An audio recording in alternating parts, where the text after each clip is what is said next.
The man was enormous, 6'3", 240 pounds of muscle earned through 3 decades of swinging, axes hauling timber, dragging beams across frozen ground until his shoulders had thickened into something closer to architecture than anatomy. His name was Samuel Cord, and he was the finest builder in the valley, and right now he was on his knees in the snow, digging like a man possessed. The blizzard had been screaming for 2 days. The temperature had plummeted to 40 below zero, a cold so absolute it had ceased to be weather and become geology, something ancient and mineral and patient pressing down on the Black Hills of Dakota Territory with the weight of a continent. The wind drove that cold through everything, through wool, through leather, through bone, through the thick hide of a man who had spent his entire adult life preparing for exactly this kind of punishment, who had built his body into a fortress the same way he built his houses, with redundancy, with mass, with the grim conviction that strength was the only currency winter respected.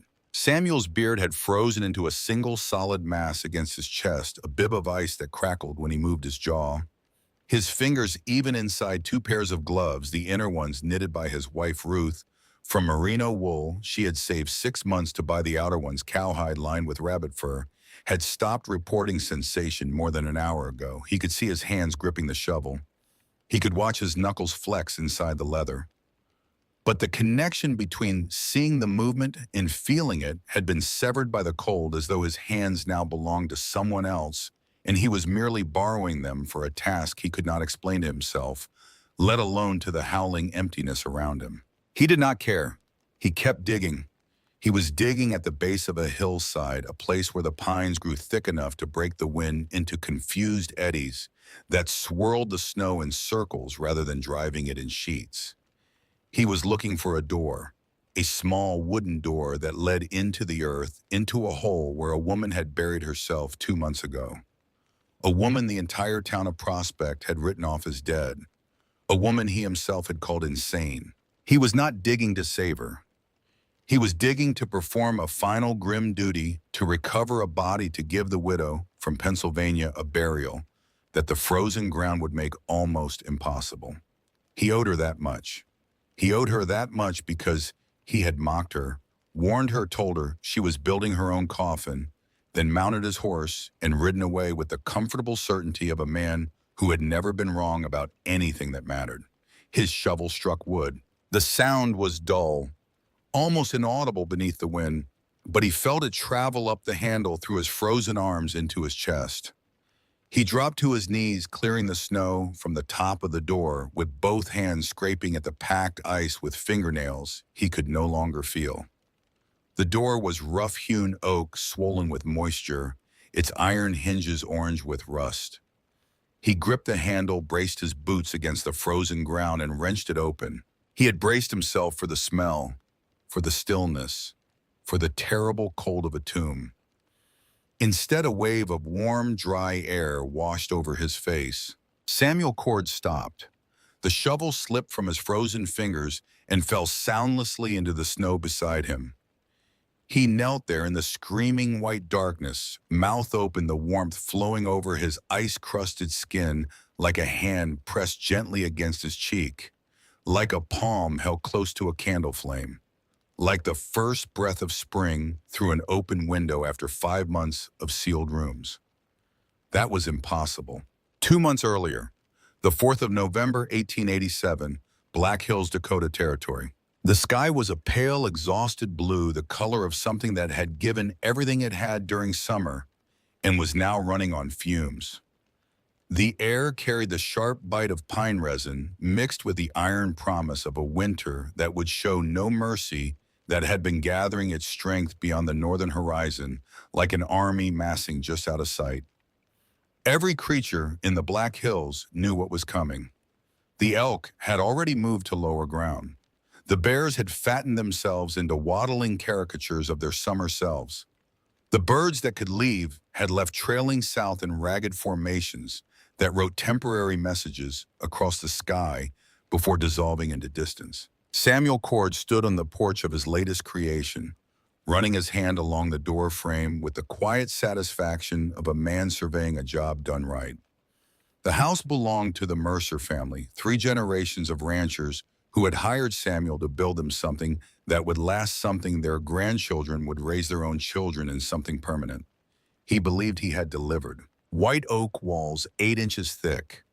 The logs selected individually from a stand of timber he had scouted the previous spring, each one examined for straightness, for grain, for the absence of the hidden rot that could compromise a wall from within.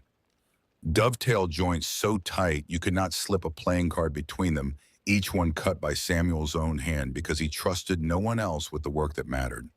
A stone hearth massive enough to hold a fire that could roar through the coldest night, its chimney rising 16 feet above the roof line, drawing air with the steady, reliable pull of a bellows operated by gravity itself. Eli Marsh's apprentice was on his knees beside the porch, shaping a wooden peg with a draw knife. Eli was 19, lean as a fence rail with watchful eyes that missed nothing. Quick hands that learned fast, a quiet temperament that Samuel valued above all other qualities in a young man, because it meant Eli listened before he spoke, observed before he acted, absorbed before he argued. In 2 years of apprenticeship, Eli had never once talked back. He had, however, asked questions that lingered in Samuel's mind like pebbles in a boot, small enough to ignore, sharp enough to notice. Samuel rapped his knuckles against the oak beside the doorframe. The sound was dense, satisfying the sound of permanence. The sound of a wall that would still be standing when the man who built it was dust. "You see this wall, Eli?" He did not wait for an answer because the question was rhetorical. A preamble to instruction, the opening chord of a sermon he had delivered in various forms to every apprentice he had ever trained. 8 inches of white oak, wind cannot get through it, cold cannot get through it. That is how a man survives a winter out here. You build the wall thick enough that the world outside cannot touch what is inside. Eli looked up from his work. His eyes moved from Samuel's face to the wall, to the massive stone chimney rising from the roof, where smoke was already curling from the Mercer's first fire. A gray column of heat escaping into the still air, rising fast, rising straight, rising like a prayer that no one on the ground would ever see answered.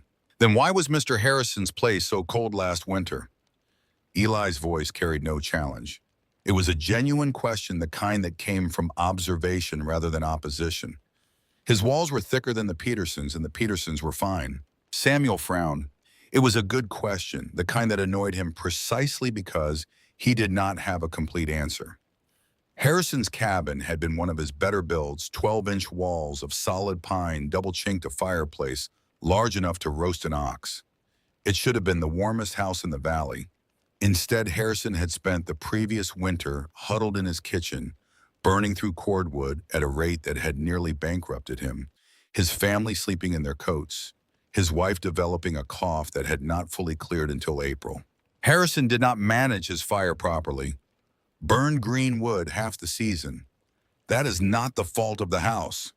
Eli nodded, but his eyes lingered on the chimney. The smoke rose fast, straight, a gray column of heat fleeing the building with what seemed, if you watched long enough, like eagerness, like escape. Samuel caught Eli staring. He misread the look as admiration rather than inquiry. "She draws well, does she not? Good draft. That is what keeps a house clean and warm, a strong upward pull." A plank slipped from the stack beside Eli. It clattered against the frozen ground with a sharp, flat report that split the quiet morning like a gunshot. Samuel flinched. His whole body went rigid, every muscle locking simultaneously, his hands shooting out to grip the porch railing with a force that turned his knuckles white.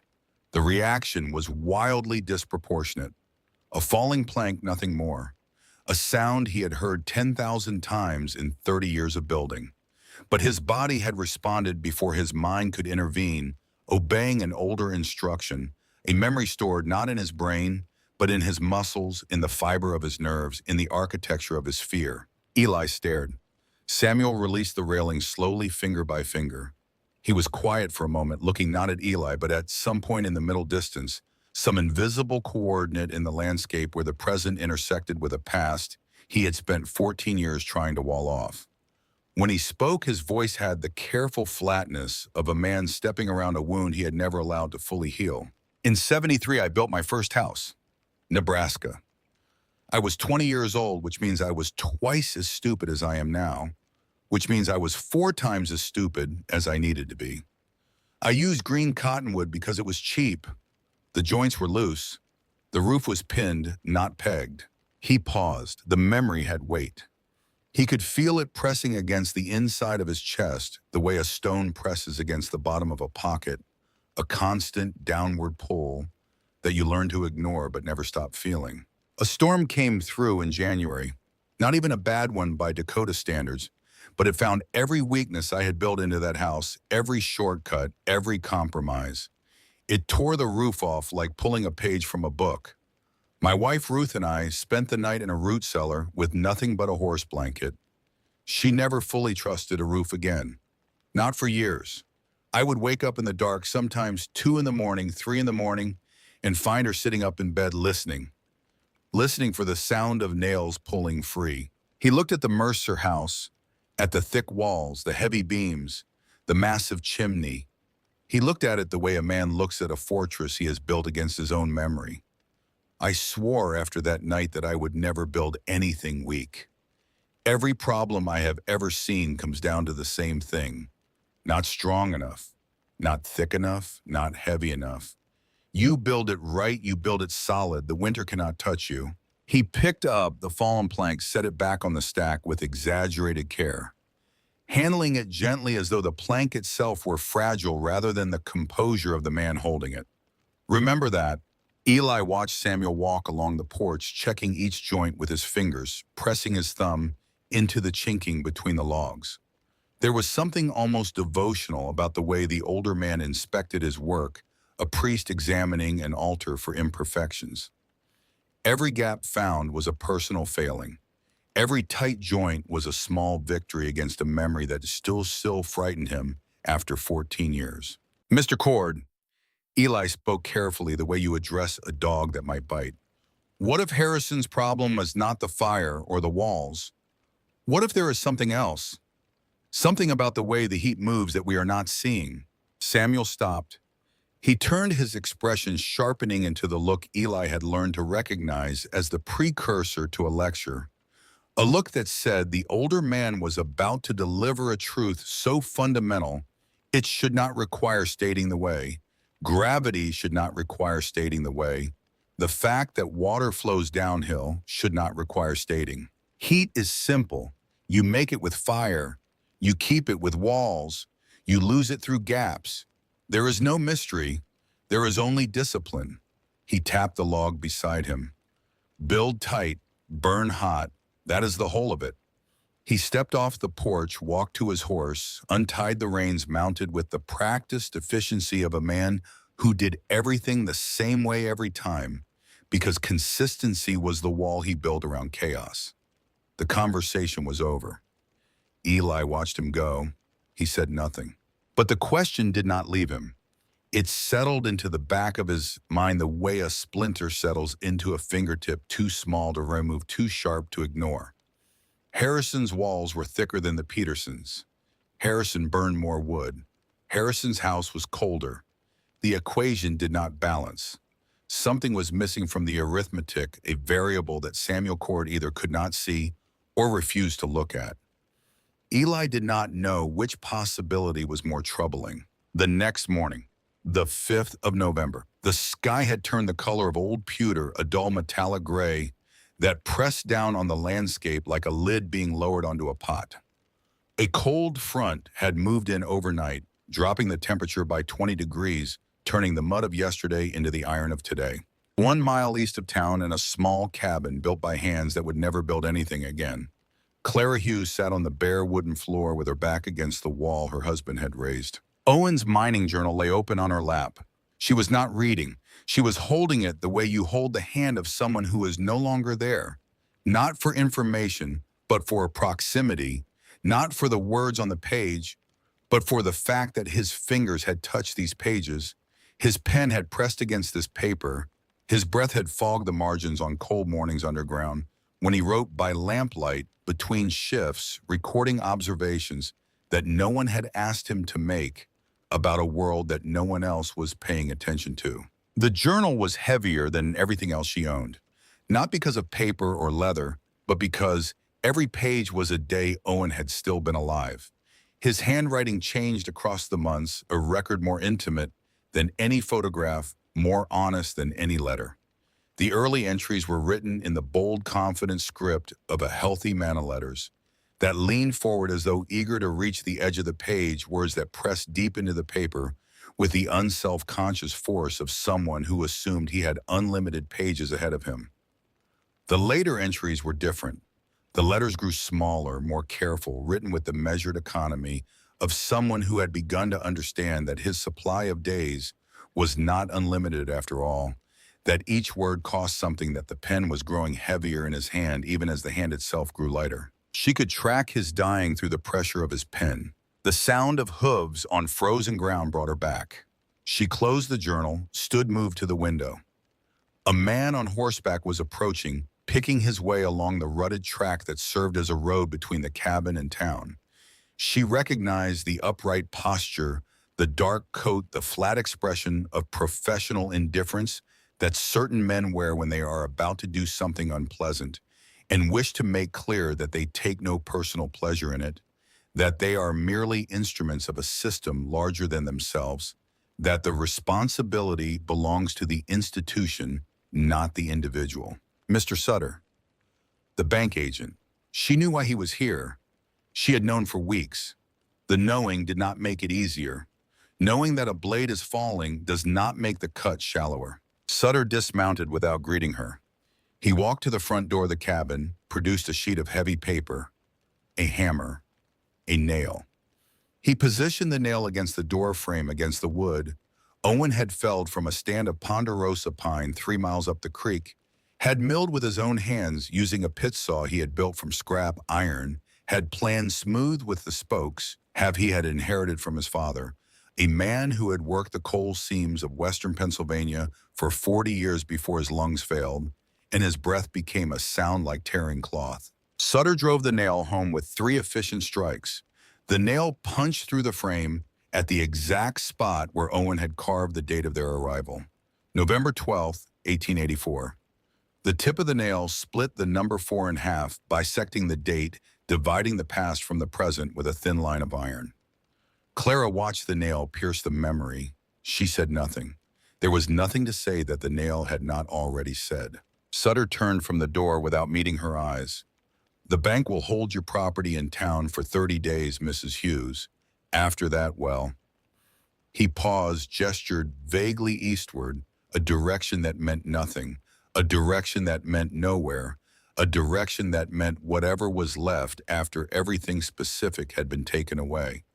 "It is best you make arrangements." He mounted his horse, rode off. The hooves kicked up small clouds of brown dust that seemed to mock the green memory of summer, each puff dissolving into the gray November air, like a promise breaking apart. Clara stood alone. At her feet was a small wooden crate containing everything she had left. A cast-iron skillet, 8 pounds of black metal worn smooth on the bottom from 10,000 meals cooked over open flame, the handle wrapped in wire where the original wooden grip had burned away years ago. A wool blanket, gray, moth-eaten at one corner, still carrying in its fibers the faint scent of the cedar chest where her mother had stored it in the farmhouse outside of Scranton. Owen's worn copy of Seneca, the pages soft as cloth from repeated handling, the margins filled with his annotations in pencil so faint they were almost invisible conversations with a dead philosopher conducted in the quiet hours before dawn. His mining journal. She was a widow, a transplant from the coal country of Pennsylvania, a woman who had followed her husband west because he had described the Black Hills with such wonder in his letters that she had imagined a place where the mountains themselves were generous. She was a pauper now. The word had a sound like a door closing. She did not move for a long time. She stood there with the November wind pulling at her dress, the foreclosure notice fluttering on the door behind her like a flag marking conquered territory, and she allowed herself a single private inventory of what remained. No family in this country. Her parents were dead. Her brother had moved to Ohio a decade ago. Their correspondence had thinned to a single letter each Christmas that arrived later every year until it stopped arriving at all. No money for a train ticket back to a life she no longer knew, a Pennsylvania that had continued without her, the way a river continues past a stone that falls from the bank. No trade, no skill that the frontier valued. She could read Latin because Owen had taught her. She could identify 17 species of wildflower by their leaves alone because Owen had taught her that too. She could calculate the volume of an irregular space using geometric approximation because she had watched Owen do it so many times that the method had migrated from his mind into hers through sheer proximity, the way a melody migrates from one humming mouth to the next. None of these abilities would keep her alive through a Dakota winter. What she had was the contents of the crate at her feet.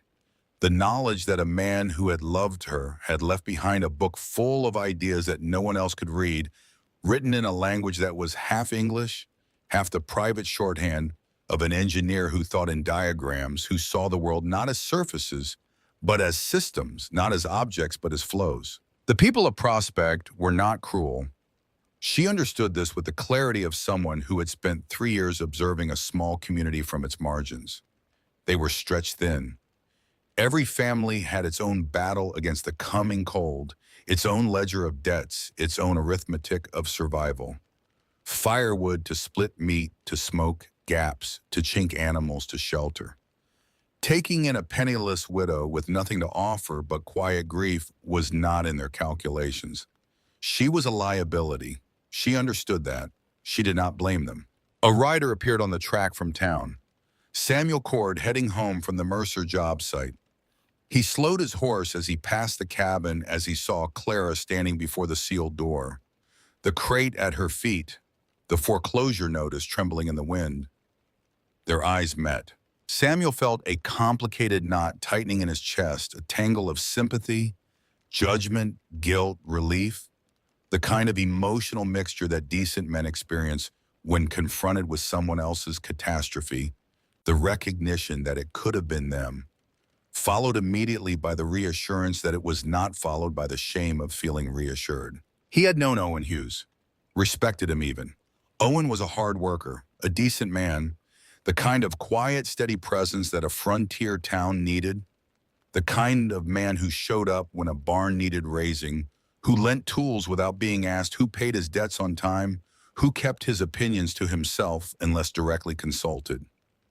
But Owen had also been, in Samuel's private estimation, a dreamer, a miner who spent his off days wandering the hills with a notebook, sketching rock formations, scribbling theories about ventilation, about heat transfer, about the thermal properties of stone, about the way air moved through underground spaces. Impractical, unprepared. He had not built his cabin strong enough, had not saved enough money, had not done what was necessary to protect his wife from this exact moment. Samuel looked at Clara. He looked at the crate, at the sealed door, at the thin figure standing alone in the cold, wearing a dress that was not heavy enough for November, let alone for what January would bring. He felt sympathy. He also felt a grim, uncharitable relief that functioned as confirmation. This was what happened when you were not strong enough, when you did not prepare, when you trusted ideas over solid timber. He tipped his hat. It was the frontier nod, the acknowledgement of another person's existence that carried no promise, no offer, no obligation. A gesture so minimal it barely qualified as human contact, a social ritual designed to discharge the duty of recognition without incurring the cost of involvement. Then he clicked his tongue, nudged his horse forward, rode on. Clara watched him disappear around the bend where the track curved toward the bridge over Slate Creek. She watched until the sound of hooves faded into the general silence of the afternoon. Then she picked up her crate, settled it against her hip, felt its weight shift against her ribs. She began to walk toward town. Not because she had anywhere to go, because movement was better than standing still beside a door that was no longer hers. She did not make it through town. At the edge of the main street where the clapboard buildings gave way to the white steeple of the Presbyterian church, a man stepped into her path. Reverend Aldous Vance was tall, thin as a fence post, possessed of the particular authority that comes from being the sole intermediary between a small community trapped in a vast, indifferent landscape and the God who presumably put them there. His face was kind, the kindness of a man who had practiced kindness until it fit his features like a well-worn glove, natural-looking but manufactured. His eyes were different. His eyes were calculating, always calculating, running the numbers behind the performance. Mrs. Hughes. His voice was warm, pitched with the compassion of a man who had comforted the bereaved so many times that the tone had become automatic, a key he could turn without thinking. I heard about the bank's decision. I am sorry. Clara shifted the crate in her arms. The cast-iron skillet inside it pressed against her forearm, leaving a bruise she would not notice until morning. Thank you, Reverend. The church has a small room in the back. It is not much, but it is warm, it is dry. You are welcome to stay there. He paused. The pause was a doorway, and the conditions lived inside it waiting to emerge. In return, perhaps you could help with the laundry for the parish. The cooking. It would be a fair arrangement. A place in the community. A purpose. Clara understood the architecture of his offer as clearly as Samuel Cord understood the architecture of a log cabin. She could see the load-bearing walls, the joists, the hidden structure beneath the generous surface. She would be given shelter in exchange for service. She would become the church's charity case, its domestic servant, living proof of the congregation's generosity. She would eat at their table, sleep under their roof, wear their cast-off clothes, attend their services with the particular gratitude expected of someone who has been rescued from their own failure. The debt would never be paid. It was not designed to be paid. It was designed to be permanent, a mortgage on her dignity with no term limit, no final payment, no release clause. That is kind of you, Reverend. Her voice was steady, but I cannot accept. Vance's expression shifted, a small tightening around the eyes barely perceptible, the muscular equivalent of a door being locked from the inside. A slight stiffening of the jaw that communicated not anger, but recalibration, the adjustment of a man who had expected compliance encountering something he had not prepared for. People in Prospect did not refuse the Reverend. They thanked him. They complied. They accepted his charity with appropriate humility because his goodwill was the currency of social survival in a town small enough that one man's disapproval could become everyone's. Pride is the most expensive sin in winter, Mrs. Hughes. Clara looked at him. She looked at his kind, manufactured face, his calculating eyes, the Bible tucked under his arm like a ledger of debts owed. She looked at the two women standing on the church steps behind him arranging hymnals. Their hands paused. Their faces turned toward the conversation with the avid attention of witnesses at a trial. I am not proud, Reverend. I simply do not wish to owe anyone else anything. She stepped around him. She kept walking. Past the church with its white steeple pointing at a heaven that seemed very far away. Past the general store where Fletcher was arranging sacks of flour in the window. Past the blacksmith shop where the ring of hammer on anvil sounded like a clock counting down to something no one wanted to name.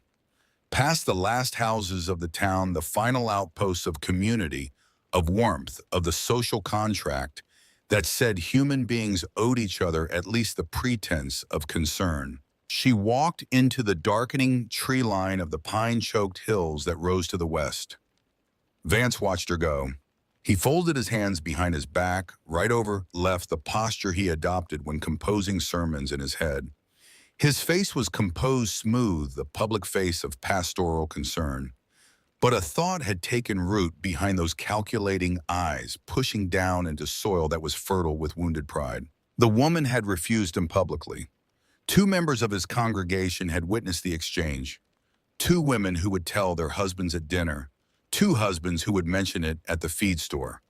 By Sunday, every person in Prospect would know that the penniless widow with nothing but a crate of junk had looked at the Reverend's outstretched hand, measured it, found it wanting. In a town the size of Prospect, A public refusal of the minister's charity was not an act of independence. It was an act of defiance, a crack in the wall of his authority, a crack that if left unrepaired might widen, might let something through. He would remember. Clara climbed. The crate dug into her arms with every step, the corners of the wooden box pressing into her forearms until the bruises overlapped, until her skin became a continuous map of pressure, purple fading to yellow, fading to new purple. The cold dug into her lungs, each breath a small negotiation between her body's need for air, the atmosphere's insistence on punishing anyone who breathed it. She climbed because there was nothing behind her. She climbed because the only direction that offered even the thinnest thread of possibility was up. She was following a memory. A summer afternoon, 1885. Owen had been healthy then, or at least healthy enough to pretend healthy enough to climb a trail without stopping, healthy enough to breathe without the wet rattle that would later become the soundtrack of their evenings, the percussion section of his decline. He had taken her up this same path, moving ahead of her with the easy rolling gait of a man born in mountain country, a man whose legs understood slopes the way a sailor's legs understand waves instinctively, without conscious calculation. He stopped at a flat outcropping of gray granite warmed by the afternoon sun, a shelf of ancient stone jutting from the hillside like a bench placed there by someone who wanted tired climbers to rest. He dropped to one knee, placed his palm flat against the rock. "Feel this." She had pressed her hand next to his. The stone was warm, not from the sun on its surface, which had already slid behind the ridge to the west, but from deep within, as though the rock itself had been baking for hours, absorbing the afternoon heat molecule by molecule, storing it in its crystalline structure, the way a sponge stores water, holding it with a patience that had nothing to do with effort, everything to do with nature. This stone has been holding the afternoon heat. It has not let go yet. Owen's voice carried the quiet wonder he reserved for the workings of the earth, the tone other men use for sunsets or the faces of their children, a reverence for the mechanical, for the elegant, for the systems that operated beneath the surface of the visible world. Stone has a longer memory than people, Clara. It remembers summer long after we have forgotten. He coughed then, a small cough, barely a sound, the kind you wave away with an irritated hand, the kind you attribute to dust, to dry air, to nothing. She had thought nothing of it. She knew now that it was the first word of a sentence that would take 2 years to finish. She followed the memory of that afternoon up through the darkening pines, through air that grew colder with every 100 feet of elevation. The first flakes of snow began to fall small, hard, more like grains of salt, than the soft romantic flakes of Christmas cards, each one stinging her cheeks with a tiny, precise malice that seemed personal. She was looking for a place Owen had shown her that day, a forgotten homestead claim from decades earlier. The original homesteader had been defeated by the same brutal winters that now loomed before Clara like a wall she could see but not climb. All that remained, Owen had told her, crouching beside the overgrown entrance with the expression of an archaeologist discovering a tomb, was a collapsed remnant of a barn, a few rotting fence posts, a spring cellar dug into the side of a hill. The trail disappeared under a thin layer of new snow after the first mile. Clara navigated by landmarks. She half remembered fragments of a day that felt both impossibly distant, simultaneously impossibly close, as though Owen were still walking ahead of her, just out of sight around the next bend. A lightning-scarred pine that leaned at a drunken angle, its trunk blackened on one side, its surviving branches reaching toward the sky like the fingers of a hand emerging from dark water. A granite boulder split cleanly in two by a century of frost, the halves separated by exactly the width of a man's shoulders, as though the earth had cleaved it deliberately to create a landmark for travelers who would not arrive for 100 years. She recognized each one with a small shock of relief, as though the landscape were confirming that the afternoon with Owen had been real, not something her grief had invented. The crate grew heavier with every step. The cast iron skillet alone weighed 8 pounds, a dense black anchor that shifted inside the box with each footfall, throwing off her balance, turning every step into a small act of recovery. The corners of the crate dug into her forearms until she could feel the skin splitting beneath the fabric of her sleeves. She shifted the weight from one hip to the other, then to her shoulder, then back to her arms, each position offering a different variety of pain, a rotation of discomforts that kept her body guessing. She stopped twice. Each time she set the crate down on a fallen log, straightened her back, placed her hands on her knees, breathed hard, her lungs burning from the altitude, from the cold, from the effort of carrying the last physical remnants of a life up a mountain that did not care whether she reached the top or collapsed halfway. The second time she stopped, she sat on the log, placed her bare left hand on the cold surface of the cast iron skillet, felt the metal pull the heat from her palm with the greedy efficiency of a material that existed to absorb warmth. She considered leaving it behind. Dead weight, no immediate purpose. 8 pounds of iron she could not eat, could not burn, could not trade for shelter. But it had been her mother's before it was hers, brought from the farmhouse outside Scranton in a trunk that smelled of wood smoke of the kitchen, where Clara had learned to crack eggs with one hand, where she had stood on a stool beside her mother stirring oatmeal on winter mornings, while frost painted the windows with forests of crystal no artist could replicate. She could not abandon it in the snow. Some things are worth carrying, not because they are useful, but because they are the last proof that a life was lived. She found the cellar just as the final light bled from the sky. A dark opening in the hillside, almost completely hidden by overgrown hawthorn, wild raspberry canes, a tangle of dead vegetation that had spent years weaving itself into a curtain across the entrance, as though the earth itself were trying to forget this place existed. The entrance was a low arch of crumbling fieldstone built by hands that had been dead for decades, hands that had stacked these stones with the same desperate hope that Clara now carried in her chest, the hope that the earth might be kinder than the sky. She pushed through the thorns. The cane scraped her hands, drawing thin lines of blood across her knuckles, her wrists, the backs of her fingers. She ignored the pain the way you ignore rain when you are already soaked. She ducked through the low entrance. The cellar was small, no bigger than a modest bedroom, earthen walls packed hard by decades of settling, a floor of packed dirt. The ceiling was low enough that she had to duck in certain spots where the hillside pressed down as though trying to reclaim the space that had been carved from it. The air smelled of damp soil, of roots, of a deep, profound stillness that was not silence but something older. The absence of human sound in a space that had been listening to nothing but its own slow compression for 20 years. It was a hole in the ground. By any reasonable measure, it was a tomb. But the wind, the relentless cutting wind that had been her companion for 4 hours, that had found every gap in her clothing, every exposed inch of skin, that had driven the cold into her body with the persistence of water finding cracks in stone, could not reach her here. The air inside was cold, but it was a different kind of cold.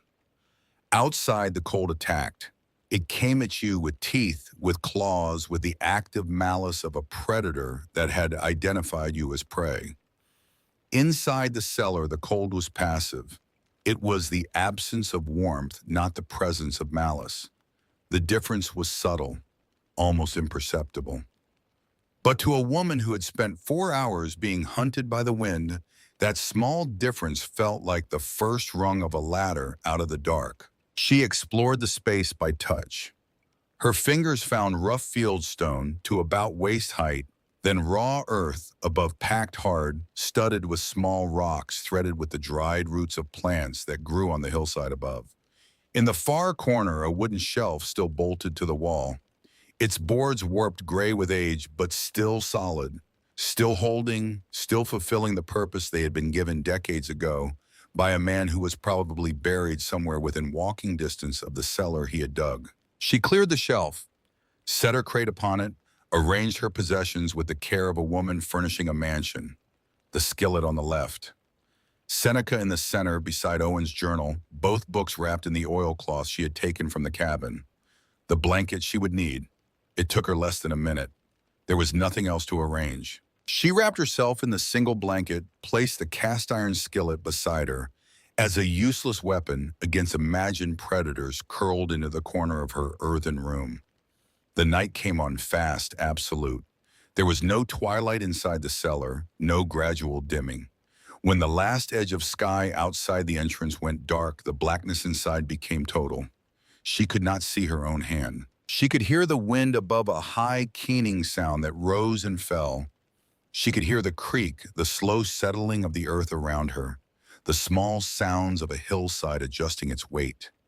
She could hear her own breathing steady, slow, the only evidence that she was still part of the living world. She did not sleep for a long time. She lay in the darkness thinking about Owen, not about his death, which she had replayed so many times that it had become almost abstract, a sequence of images drained of their original horror by repetition. She thought about the way he used to fall asleep. He would lie on his back, one arm behind his head, talking about whatever he had been reading or something he had observed in the mine that day. His voice would slow, thicken, trail off mid-sentence the way a path trails off at the edge of a meadow, not ending but simply ceasing to be defined. She would lie beside him, listen to his breathing deepen, feel the warmth of his body through the quilt, that specific warmth, the warmth of another person, radiant, alive, irreplaceable. No stove, no flue, no ingenious design could replicate it. It was gone. She would never have it again. That knowledge was the coldest thing in the cellar. She slept. She woke before dawn, stiff, frozen in every joint, but alive. The world outside the cellar entrance was white. She sat up, her breath pluming in the dim gray light, reached for the one thing that had weight, purpose, direction. Owen's journal. She opened it, not to the early pages with their confident diagrams, their bold annotations, the sketches of geological formations rendered with the precision of a man who saw beauty in cross-sections. She opened it to the later sections where his handwriting grew smaller as his lungs grew weaker, where the entries became less frequent, where the time between observations lengthened as the effort of recording them increased. She found the pages on mine ventilation, the sketches of horizontal adits, airflow systems, the diagrams of how air moved through underground passages, pulled by temperature differentials, guided by the geometry of stone. She found his notes on the constant temperature of the deep earth, that remarkable fact he had discovered firsthand in 20 years of working underground, 55 degrees Fahrenheit, steady, unwavering, regardless of whether the surface above was baking in August heat or locked in January ice. The earth at depth did not care about seasons. It maintained its own climate, its own memory, its own slow, patient warmth. She found his sketch of a strange, convoluted flue that ran horizontally underground before venting to the surface, a design for warming a mine entrance during winter. The sketch was detailed, covered in calculations, annotated with notes about thermal mass, about the heat capacity of different types of stone, about the relationship between the length of a horizontal passage, the temperature of the smoke passing through it, the amount of energy that could be transferred from the moving air to the surrounding earth. Below the sketch, underlined twice in ink that had faded but not disappeared, the smoke must pay its rent. Below the underlined phrase, taped to the page with a small strip of paste that had yellowed with age, was a receipt, a purchase order from Fletcher's General Store dated August 3rd, 1886. Owen had ordered materials, a small sheet iron stove, stone pipe fittings, clay for mortar, 20 feet of stovepipe. He had been preparing to build his design, to test his theory, to prove that heat could be captured, stored, released slowly, that the earth itself could be transformed from a cold, indifferent mass into a partner, a collaborator, a warm embrace. The date on the receipt was 2 weeks before he started coughing blood. Clara folded the receipt carefully. She placed it in her coat pocket next to her chest, over her heart, in the space where warmth still lingered from her body. Owen had placed the order. His lungs had refused to let him fill it. The materials were still waiting at Fletcher's store, paid for by a dead man's optimism. She would build what Owen could not. The walk back to town took an hour. She did not go to the church. She did not go to any of the houses where sympathetic faces might offer her a meal. A sermon about God's plan. A cup of weak tea accompanied by the particular silence that surrounds a woman whom everyone has already decided is beyond help. She went directly to Fletcher's general store. The transaction was simple, brutal. She placed Owen's wedding band on the counter, a simple gold ring worn thin at the bottom, where it had pressed against shovel handles, against rock faces, against the rough surfaces of 20 years of underground labor. The gold had been shaped by his work, the way his hands had been shaped by it, thin, smooth, transformed from a symbol of beginning into a record of endurance. She had sworn she would never remove it. Swearing, it turned out, was a luxury that belonged to people who had options. I need a pot-bellied stove, small with a good damper, 20 feet of stovepipe, a shovel, a pickaxe, 10 pounds of clay. Fletcher picked up the ring, examined it with the appraising squint of a man who bought other people's desperation for a living. He glanced at Clara's face, at her dirt-streaked clothes, at the scratches from the hawthorn bushes on her hands, the thin lines of dried blood that mapped the morning's journey across her skin. Mrs. Hughes, a stove will not do you much good in a hole in the ground. You will smoke yourself out like a gopher. Clara met his eyes. The smoke will go where I tell it to go. Fletcher shrugged. Business was business. Sentiment was for people who could afford it. He gathered her supplies, set them on the counter, took the ring, dropped it into the cash drawer with a small, metallic sound that Clara felt in her sternum. She picked up the stove in both arms, feeling its weight settle against her ribs. 60 pounds of cast iron pressing against the place where the ring's absence still burned on her finger, a phantom pain, a ghost of gold. She stepped outside into the gray morning light, nearly walked into Agnes Lowe. Agnes was small, 55 years old. Her face had been weathered by grief into something resembling carved driftwood, all the soft surfaces worn away by years of salt, years of wind, years of the particular erosion that comes from losing the person who made the world make sense. Her husband Henry had died in a mine collapse in '79, killed not by falling rock, but by the air that followed the pocket of gas, that the collapse released the invisible poison that filled his lungs while he lay trapped in the dark, waiting for a rescue that arrived 11 hours too late. Agnes understood the specific loneliness of a woman whose man had been eaten alive by his own profession. She understood it the way only someone who has lived inside the same silence can understand it, not as an abstraction, not as a sympathy, but as a shared geography, a country of two that required no translation. She did not offer sympathy, did not offer a room, did not offer prayers. She pressed a small canvas sack into Clara's free hand without ceremony, without eye contact, without any of the performative gestures that usually accompany charity in Prospect. Flour, lard, matches. Clara looked at the sack, then at Agnes. Every other person in Prospect had either pitied her, dismissed her, or tried to pull her back into a system that would swallow her whole. Agnes was doing none of those things. Agnes was giving her fuel for the road forward. My husband died underground too. Agnes's voice was low matter-of-fact, stripped of sentiment, the way a bone is stripped of meat, not cruelly but completely. I know what it feels like when the world looks at you like something used up. But I am too old to climb hills anymore. You are not. Clara felt something shift in her chest, a knot loosening that she had not known was there. Not hope, not exactly. Something more structural than hope, more foundational. The knowledge that one person, just one, was not trying to save her from herself, but was instead trusting her to save herself. Agnes turned to walk away, then stopped. She looked back over her shoulder at Clara, at the stove in her arms, at the sack of provisions, at the pickaxe leaning against the storefront.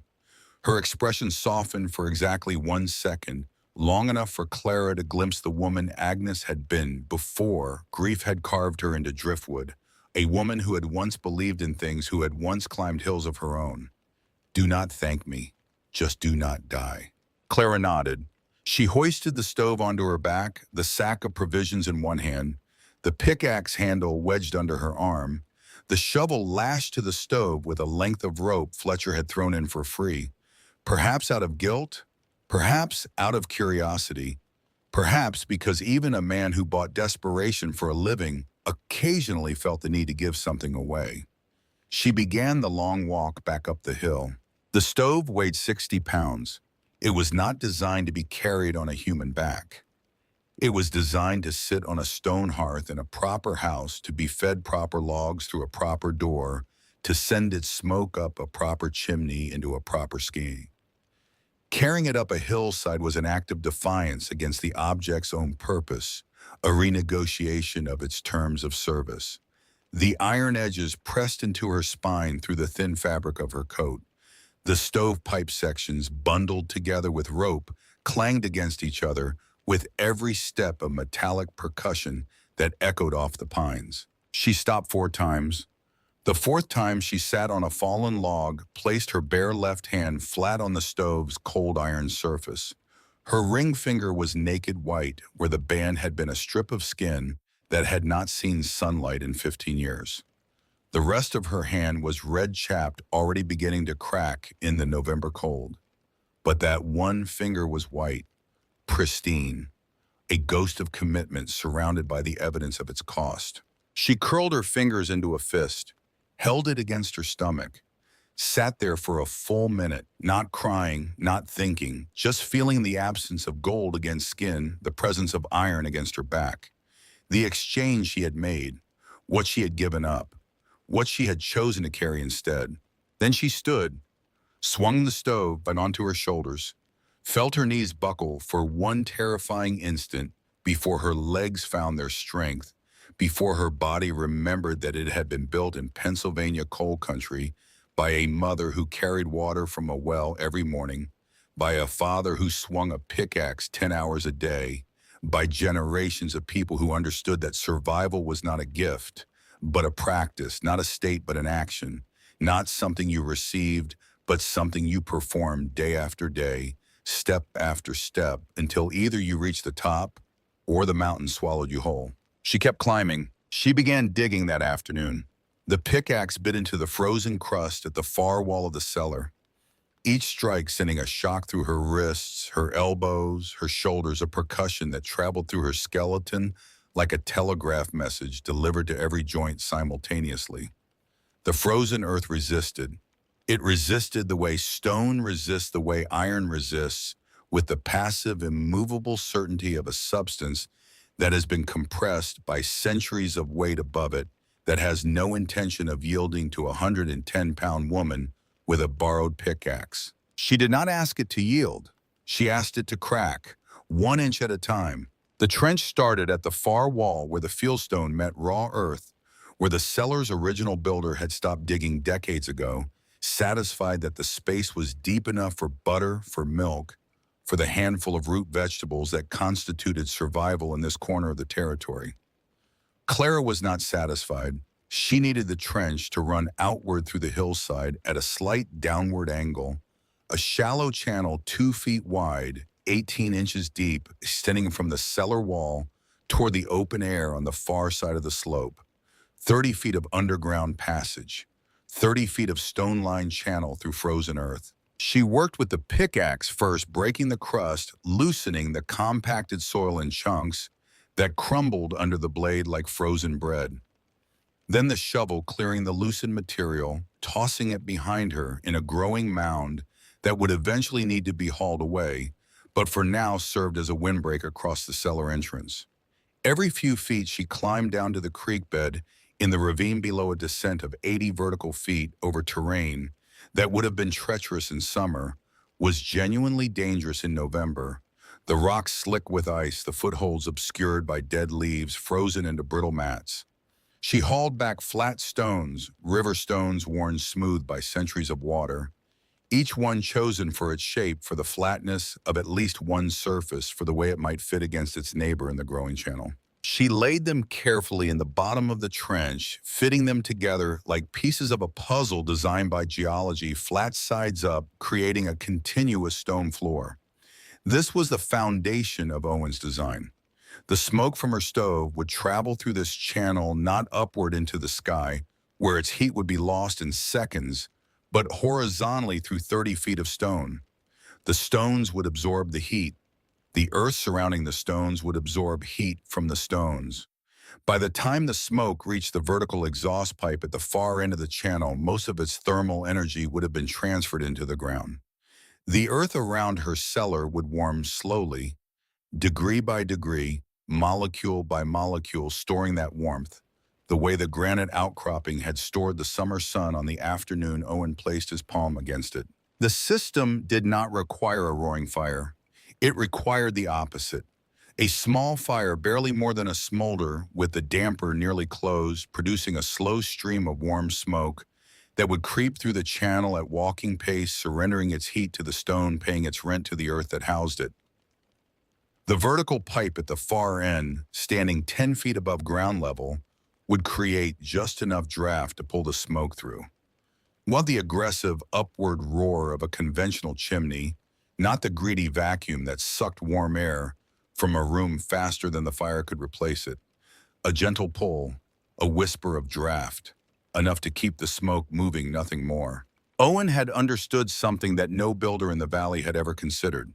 A conventional fireplace was a machine for wasting heat. It burned fuel at enormous rates to produce a concentrated blast of warmth in one direction, while simultaneously creating a vacuum that pulled frigid outside air into the house through every crack, every gap, every nail hole. The harder it burned, the more cold air it summoned. The fiercer the fire, the colder the room.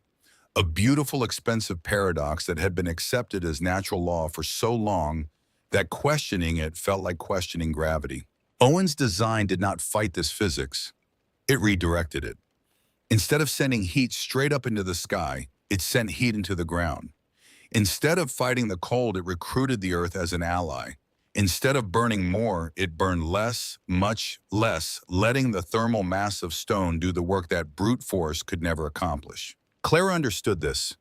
She had read Owen's journal so many times that his reasoning had migrated from the page into her own thinking. She could explain the principle. She could sketch the diagram from memory.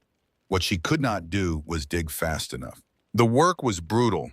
Her shoulders ached within the first hour, a deep muscular protest that spread from her trapezius down through her lower back into her hips. Her palms blistered by the end of the first day. The blisters broke by the second. New blisters formed on top of the raw skin beneath each one, a small hot coin of pain that made gripping the shovel handle feel like gripping a blade. She ate sparingly from Agnes's provisions.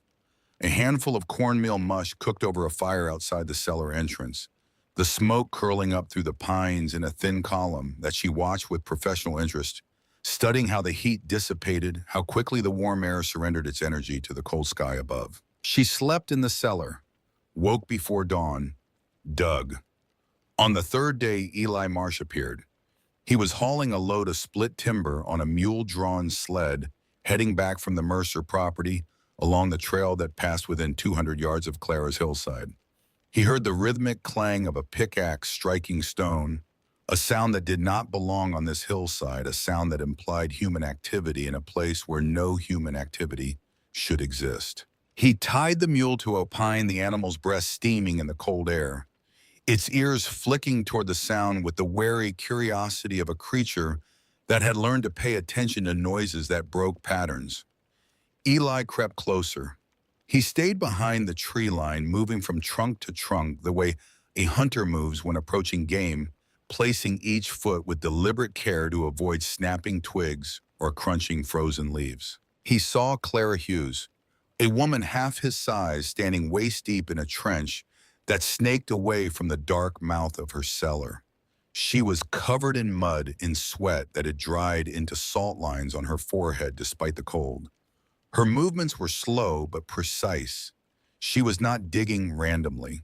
She was laying stones in a specific pattern, fitting them together with the methodical care of someone following a plan she carried inside her head, the way a musician carries a score. The stones were not thrown into the trench. They were placed, each one chosen for its shape, tested for fit with a small rotation of the wrist adjusted by millimeters set into a bed of clay, that she pressed into the gaps with her bare fingers. The channel taking shape beneath her hands was clean-edged uniform in width, consistent in depth. Eli watched for 10 minutes. He did not understand what she was building. The trench looked nothing like a foundation, nothing like a drain, nothing like a grave. It looked, if he was honest with himself, like she was building a road underground. Samuel Cord's voice echoed through his memory, flat, certain, final. "Stay away from her. She has lost her mind." Eli looked at the trench, at the careful stonework, at the small woman working with a focus that bordered on ferocity, a concentration so total that she had not noticed him standing 50 feet away behind a pine tree. He did not see madness.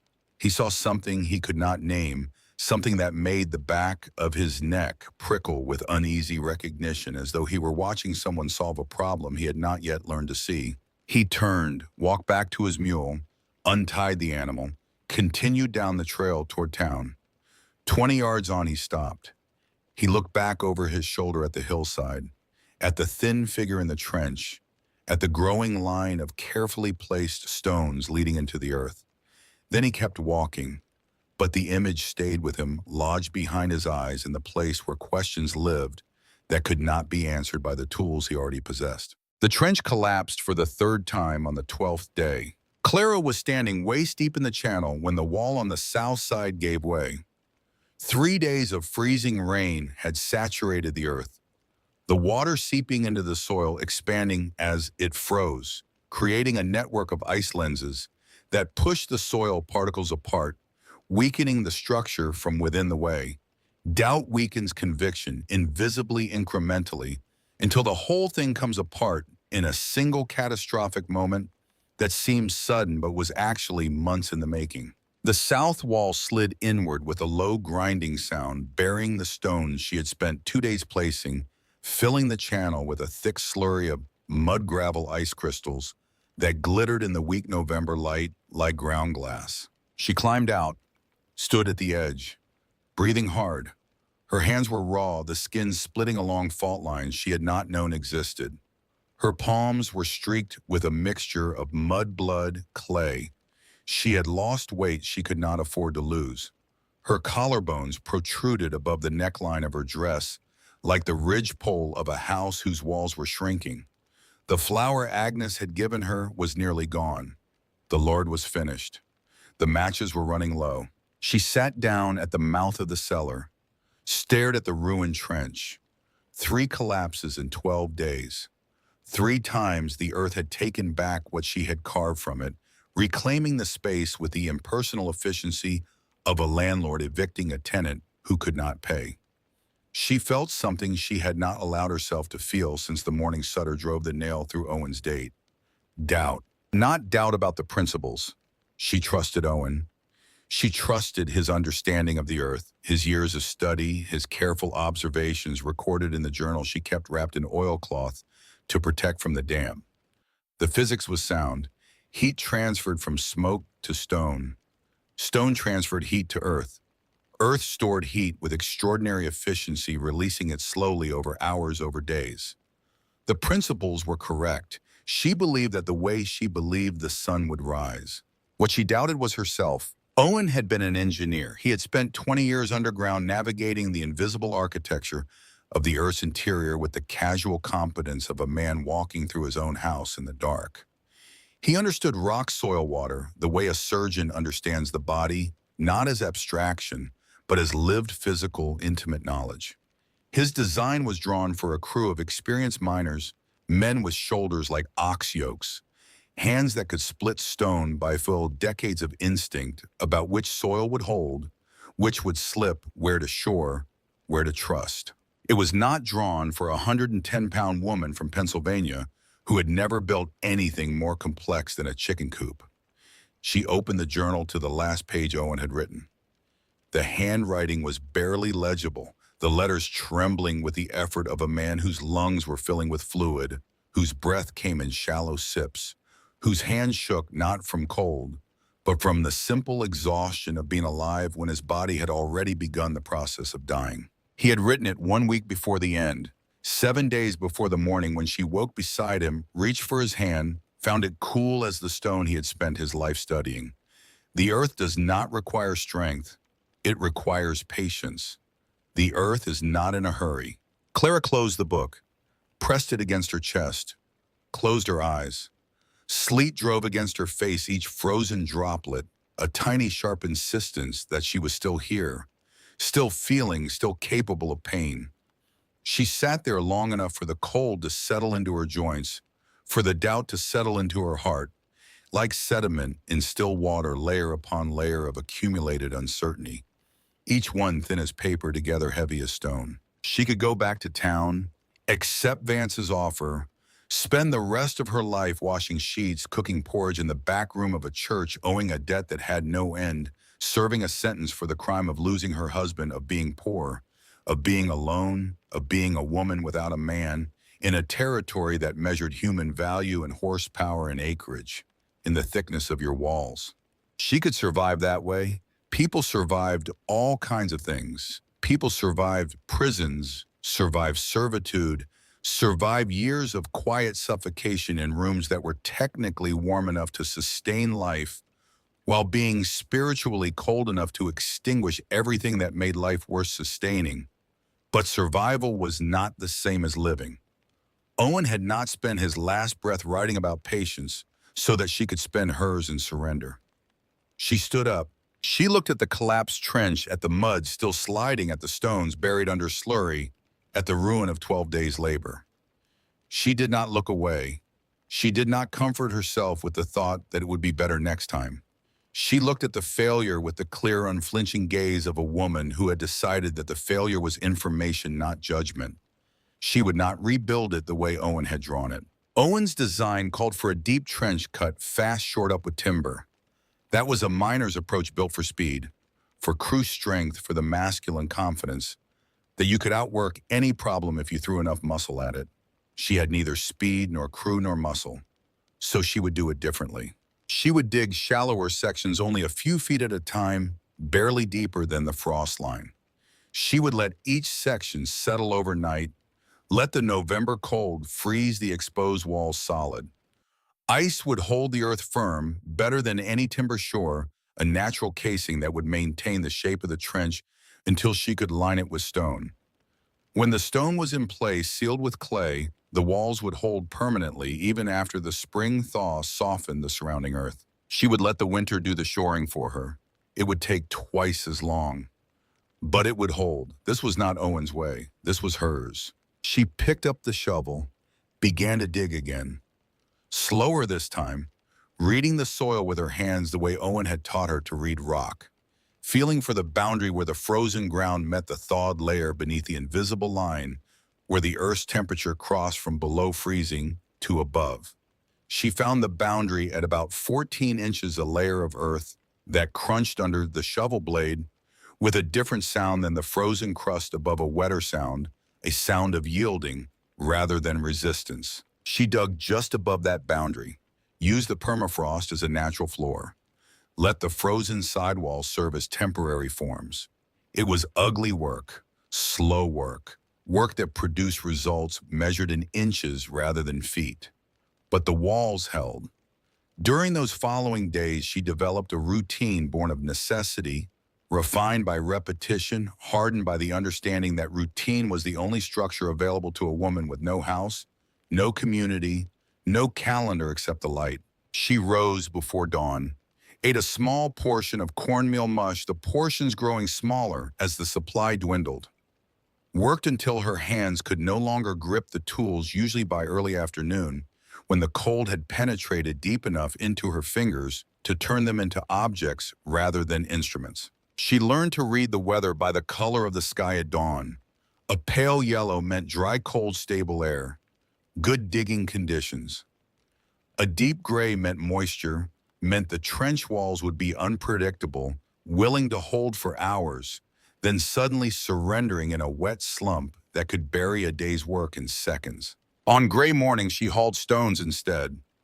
Down to the creek bed, 80 feet of treacherous descent, then back up with a flat stone in each hand, 40 pounds of river rock carried in a grip that left her forearms trembling by the time she reached the cellar entrance.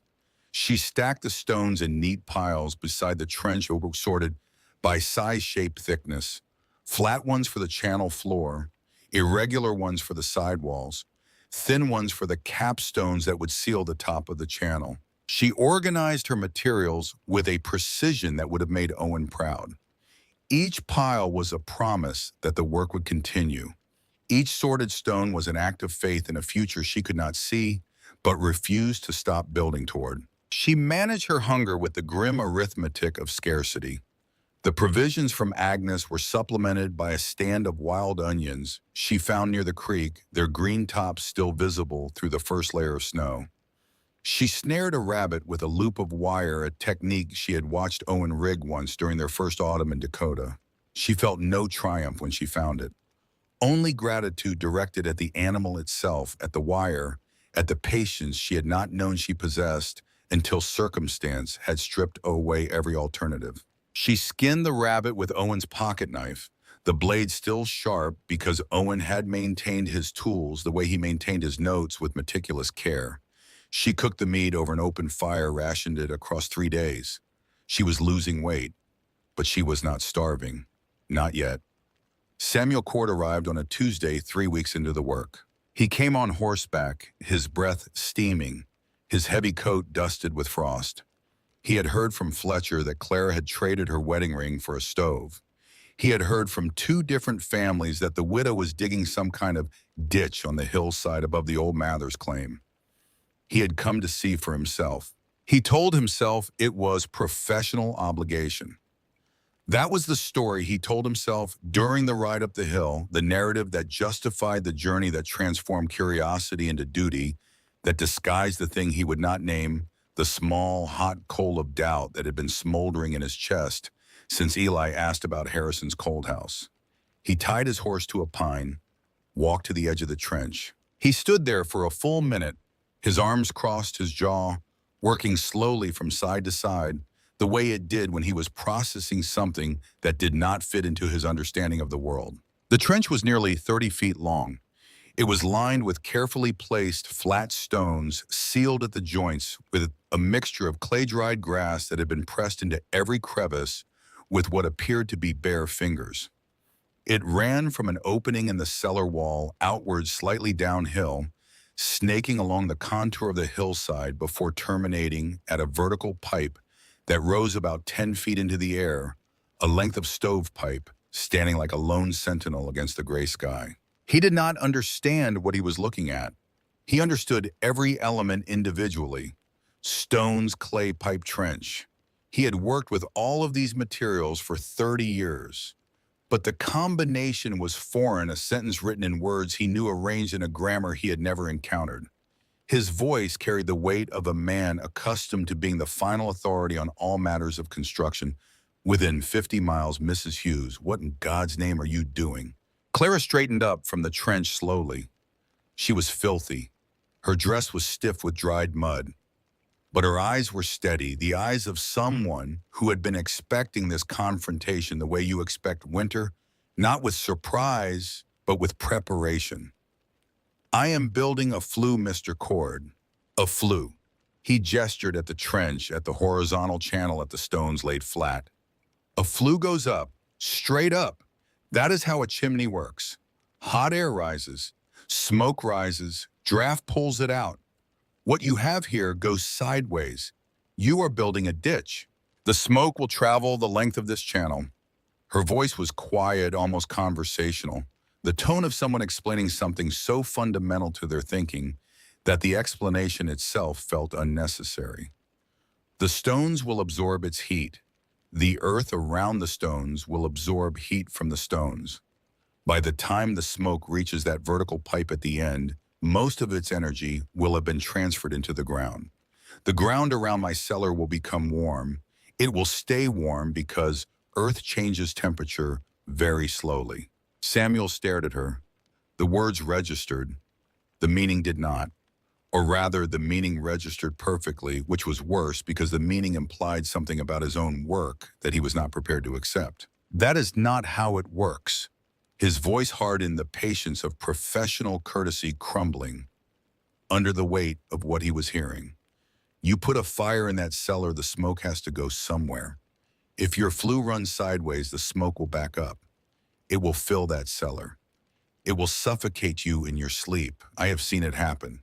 A family in Deadwood, winter of '82. Father sealed the cabin too tight, smoke backed up from a block chimney, found all four of them in their beds. Clara did not flinch. The system will draw. The vertical pipe at the end is the engine. The smoke inside it will still be warmer than the outside air, so it will still rise. That rising column creates low pressure that pulls the smoke through the entire horizontal section. The draw will be weaker than a conventional chimney, yes. That is why I use a small stove with a controlled damper.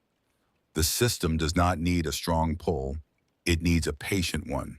Samuel took a step closer to the trench. He looked at the stonework, at the careful clay ceiling, at the small air intake pipe she had buried parallel to the main channel, a detail he had not noticed from the edge.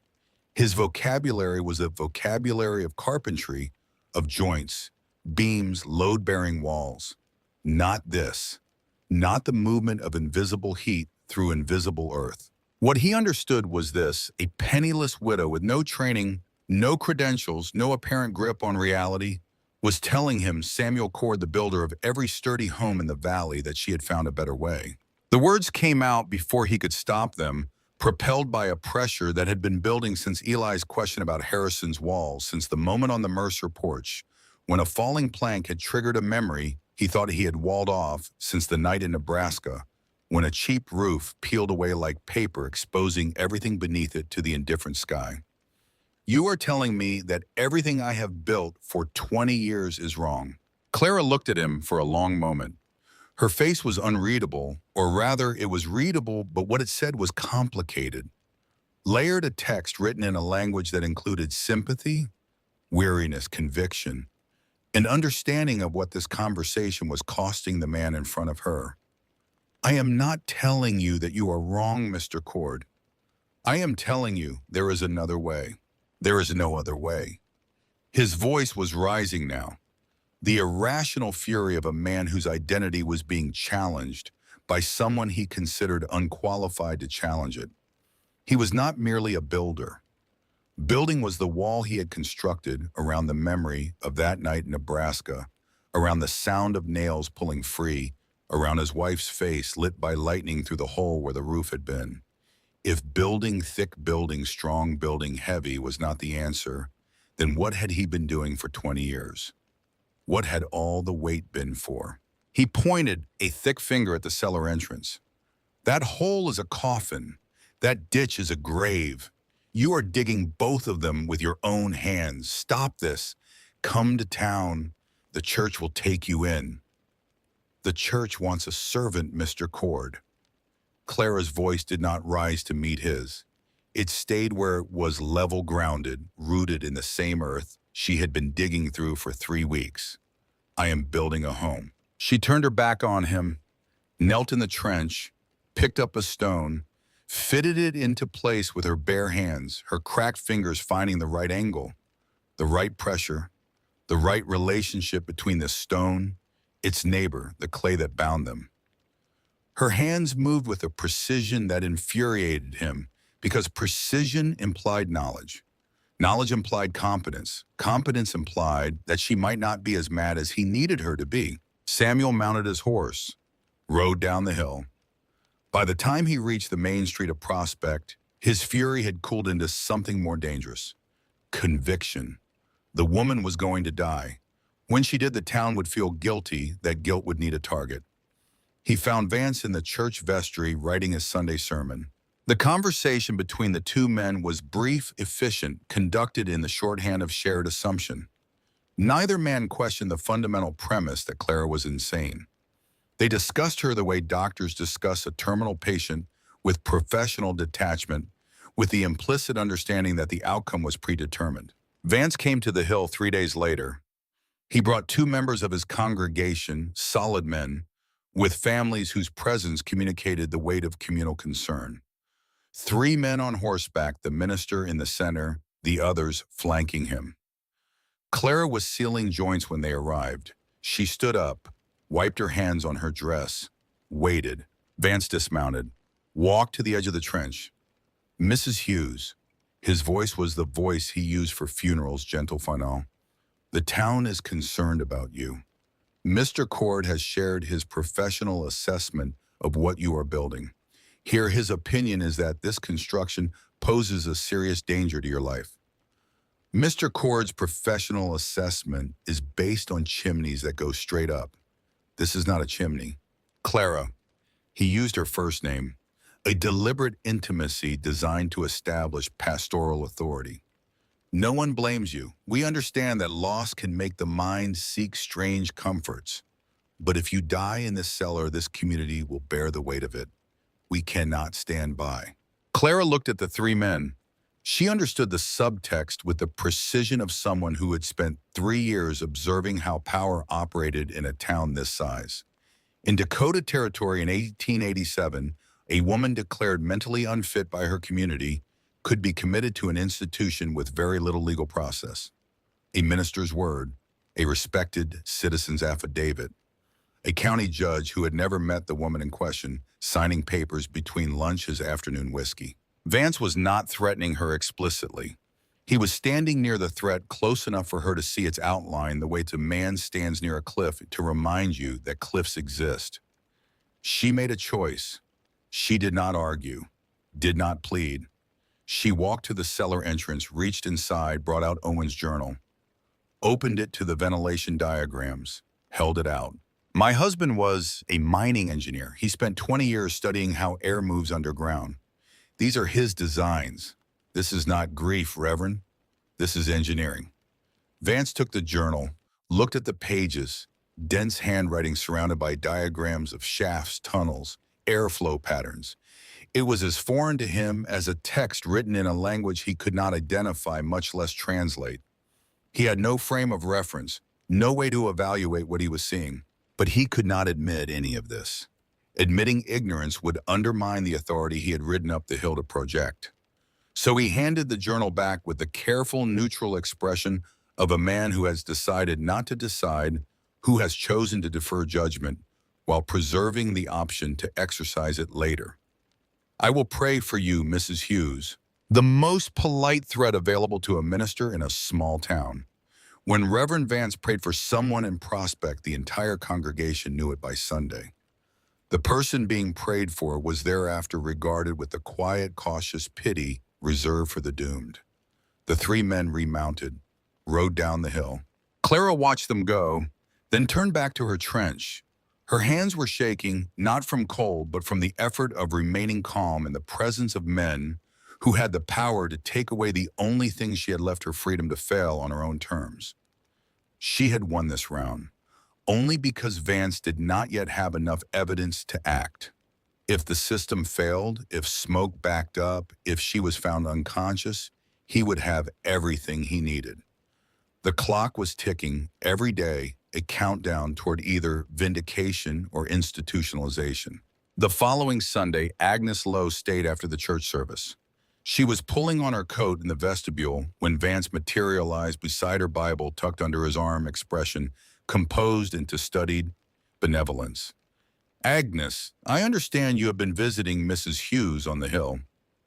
Agnes buttoned her coat slowly, each button fastened with deliberate precision, the methodical pace of a woman buying time preparing words she had been carrying for longer than this conversation. I have. I appreciate your compassion, truly. But I wonder if you have considered that by bringing her provisions, you may be enabling her to continue down a path that leads to harm. If she were hungry enough, she would come to town. She would accept help. By feeding her, you are extending her ability to persist in this delusion. Agnes finished the last button. She looked at Vance with an expression the minister had never seen on her face, an expression that contained no deference, no gratitude, no acknowledgement of his position. My husband died in a mine in '79, Reverend. He died because the men who owned that mine, men who were smarter, more educated, more respected than you or me, told everyone that the ventilation was adequate, that the air was safe, that the system was working. Her voice was low, factual, stripped of performance. My husband trusted them because they were the authorities, because he was just a man with a pickaxe. He went down into that shaft every morning believing he was safe because important men told him so. One morning, the air was not safe. He did not come back up. She pulled her gloves on one finger at a time. Sometimes people do not die because they lack help, Reverend. They die because they receive the wrong kind. She walked out of the church into the cold air. Vance stood in the vestibule, his face flushed, his Bible held against his ribs, with a pressure that turned his knuckles pale. Two women arranging hymnals on the back pew had heard every word. 3 days later, Eli came back. He came at dusk when the light was low enough to hide his approach from anyone on the trail below. He found Clara kneeling at the far end of the trench, fitting a capstone over a section of the channel. She looked up at him without surprise. "I do not understand what you are building." Eli's voice was careful. The voice of a man selecting each word the way Clara selected each stone, testing it for fit before committing it to the structure. "But I watched you work the other day. It does not look like digging a grave." Clara regarded him for a moment. He was young. His face still had the unfinished quality of someone whose convictions had not yet been tested by anything stronger than a master's disapproval. But his eyes were the eyes of a person who wanted to understand, not to judge. She held out a flat stone. "Place it next to that one, flat side up. Make sure the edge is flush." Eli took the stone, knelt beside the trench. His hands, trained by 2 years under Samuel Cord, found the right position instinctively. He pressed the stone into the bed of clay, felt it settle against its neighbor with a satisfying click, a small, precise sound that communicated rightness, the way a tuning fork communicates pitch. He looked at the channel taking shape beneath his hands, a continuous stone-lined passage running through the earth. Something in his builder's brain fired a connection snapping into place like a joint seating properly. "This is a flue." The realization arrived in his voice before it fully arrived in his mind. "It is a flue laid on its side." Clara said nothing. She handed him another stone. They worked together for 2 hours.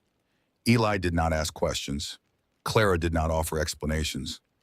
The work spoke for itself, stone against stone, clay against gap, the channel growing longer, more refined. As the light faded, the temperature dropped, the first stars appeared through the pine branches above them, like holes punched in a dark ceiling, letting through the light of some larger, warmer room beyond. When they finished, Eli stood, brushed the dirt from his knees. "I will not tell Mr. Cord." "You should tell him." Clara's voice carried no urgency, no plea. "But wait until it works." Eli walked down the hill in the darkness. He had just helped build something his master had declared insane. If Samuel found out, Eli would lose his apprenticeship, his livelihood, his future. He had bet everything on the judgment of a woman the town called crazy. The bet felt right. That was what frightened him. He came back 4 more times over the following 2 weeks. Always at dusk, always by different routes.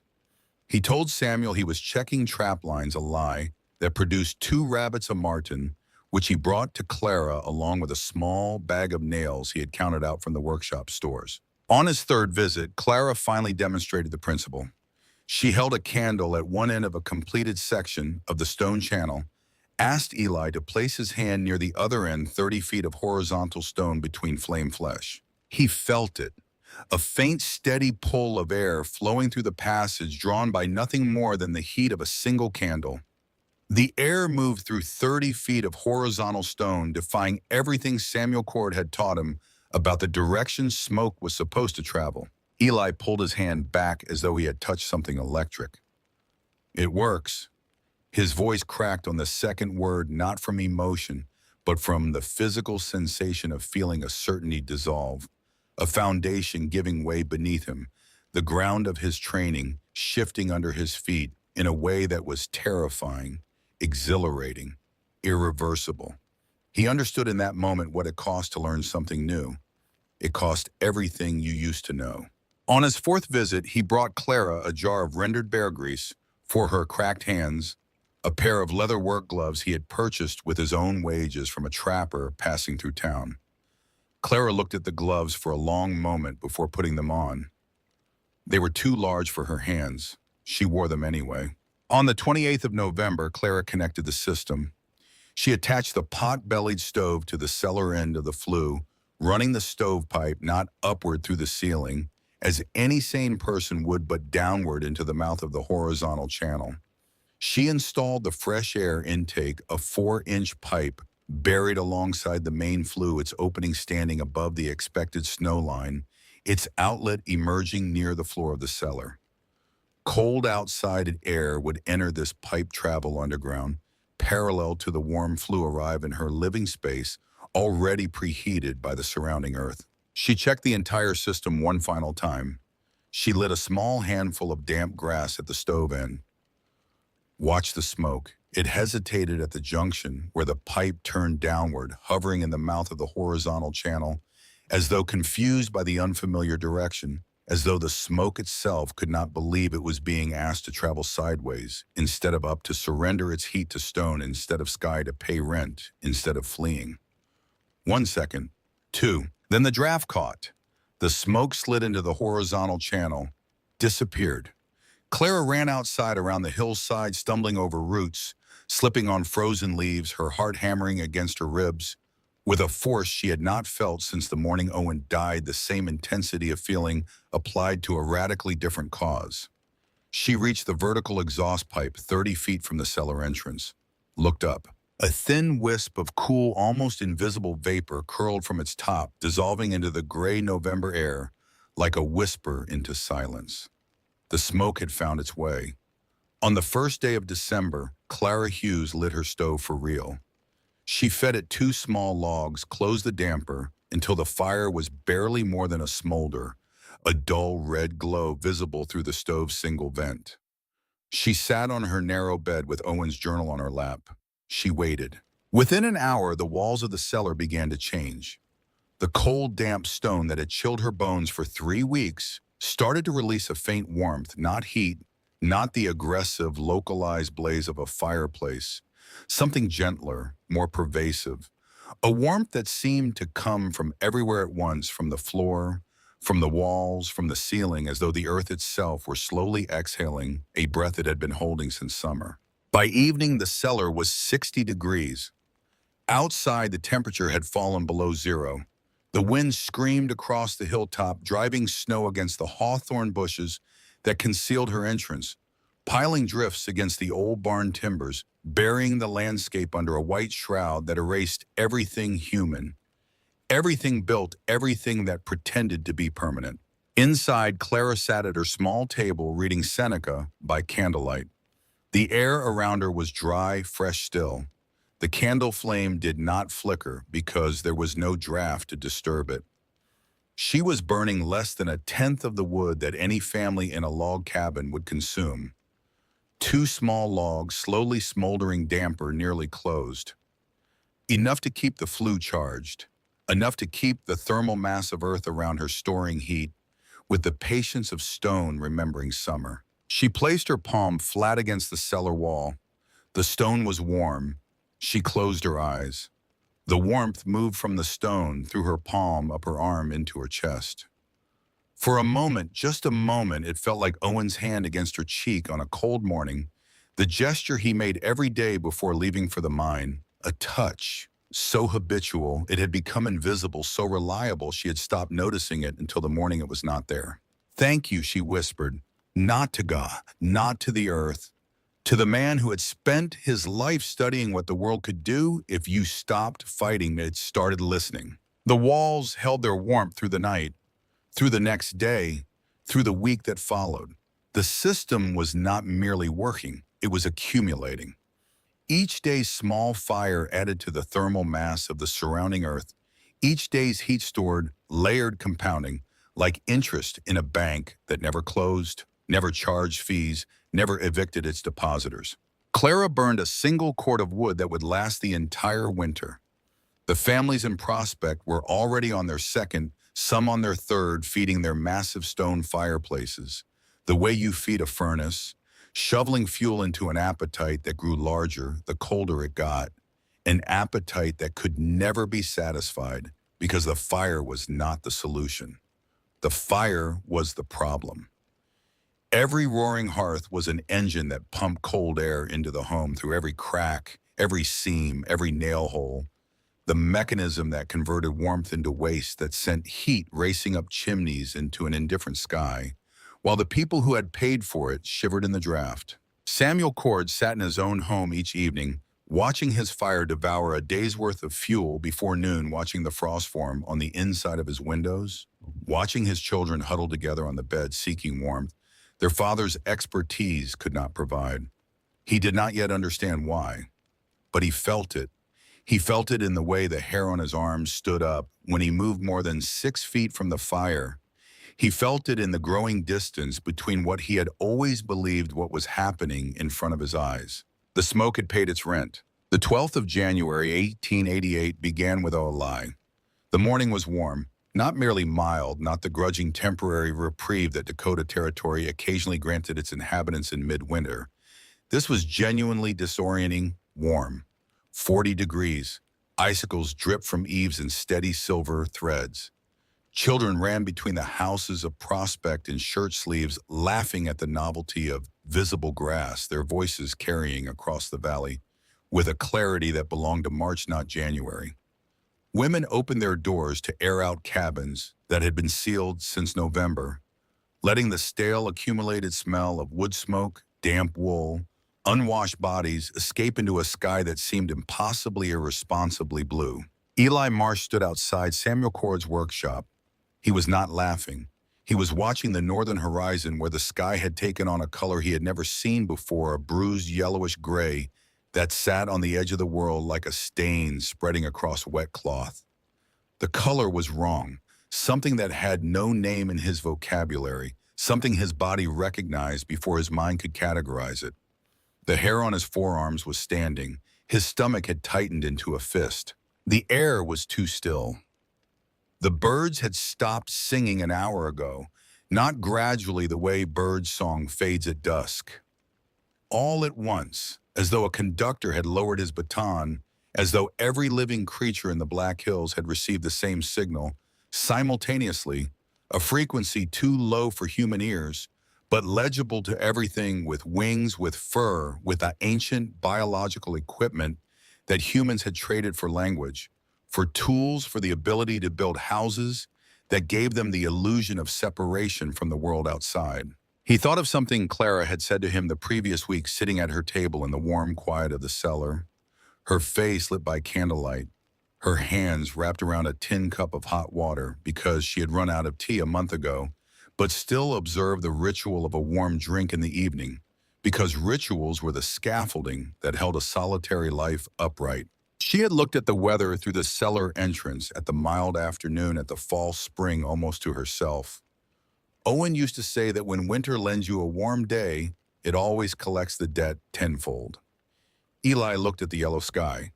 The debt collector was approaching. At 12:30 in the afternoon, the sky fell. There was no gradual transition, no slow gathering of clouds, no preliminary gusts to serve as warning.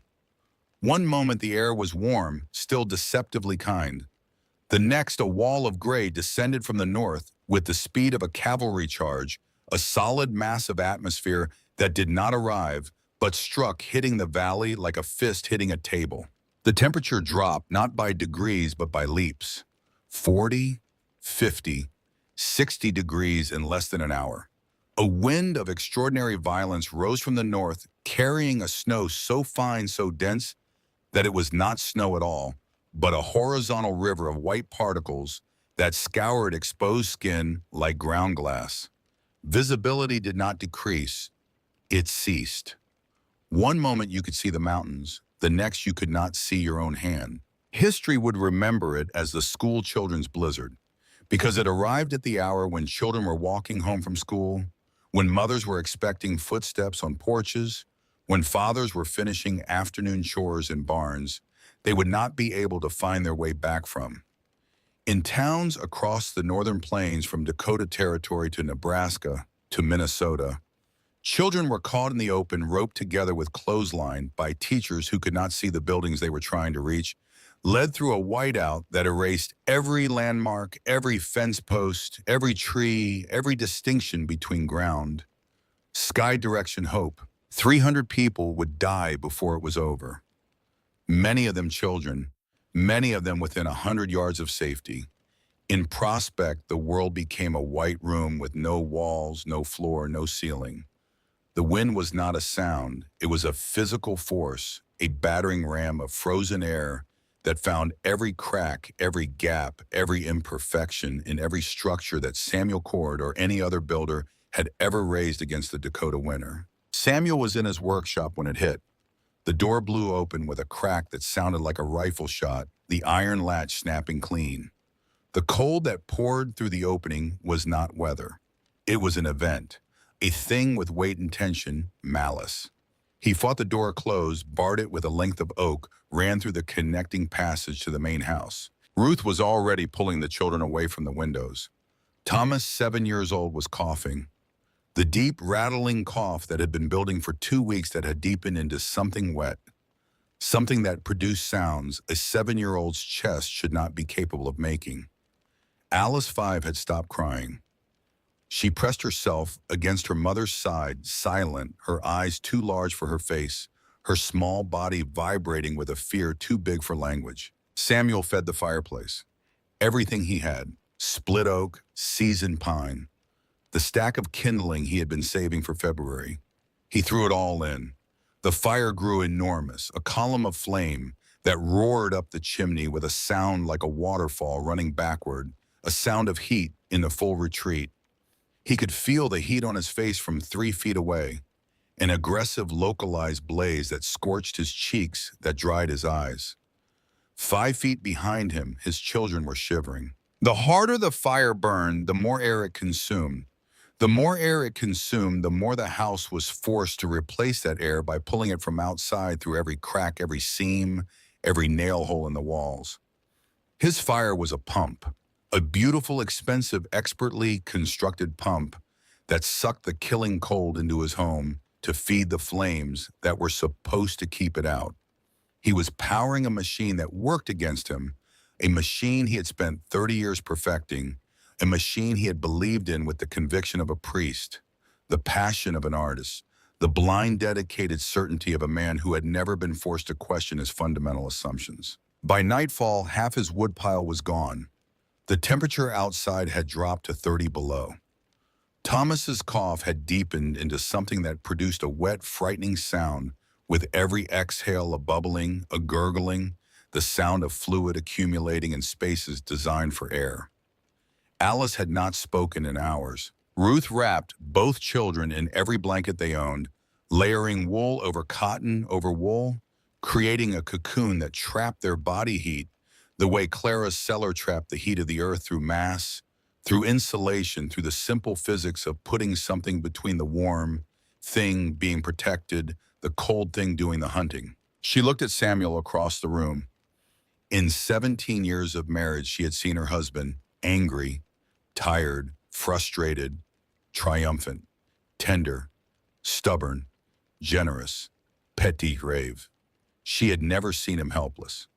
But the expression on his face, now lit by the roaring fire that produced so much flame, so little warmth, was the face of a man watching his own expertise fail in real time. She spoke after the children had fallen into fitful sleep.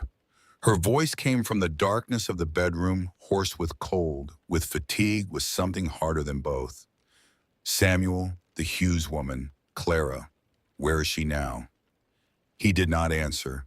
He stared at the fire, at the flames leaping up the chimney, at the heat racing skyward as though fleeing from the people who needed it most. I do not know where she is. The lie was ash on his tongue. He did know. He knew what he believed, which was that Clara Hughes was frozen solid in her hole in the ground, a victim of her own delusion, a cautionary tale he would tell apprentices for years. Ruth let the silence hold. Then she said what she had been carrying since early December, the weight she had borne alongside the weight of firewood, of water, of children. Eli visited her. The words hung in the dark air. Samuel could feel them, each one a small, hard object striking the surface of his certainty the way a stone strikes the surface of ice, each impact creating a web of cracks that spread outward, connected, deepened.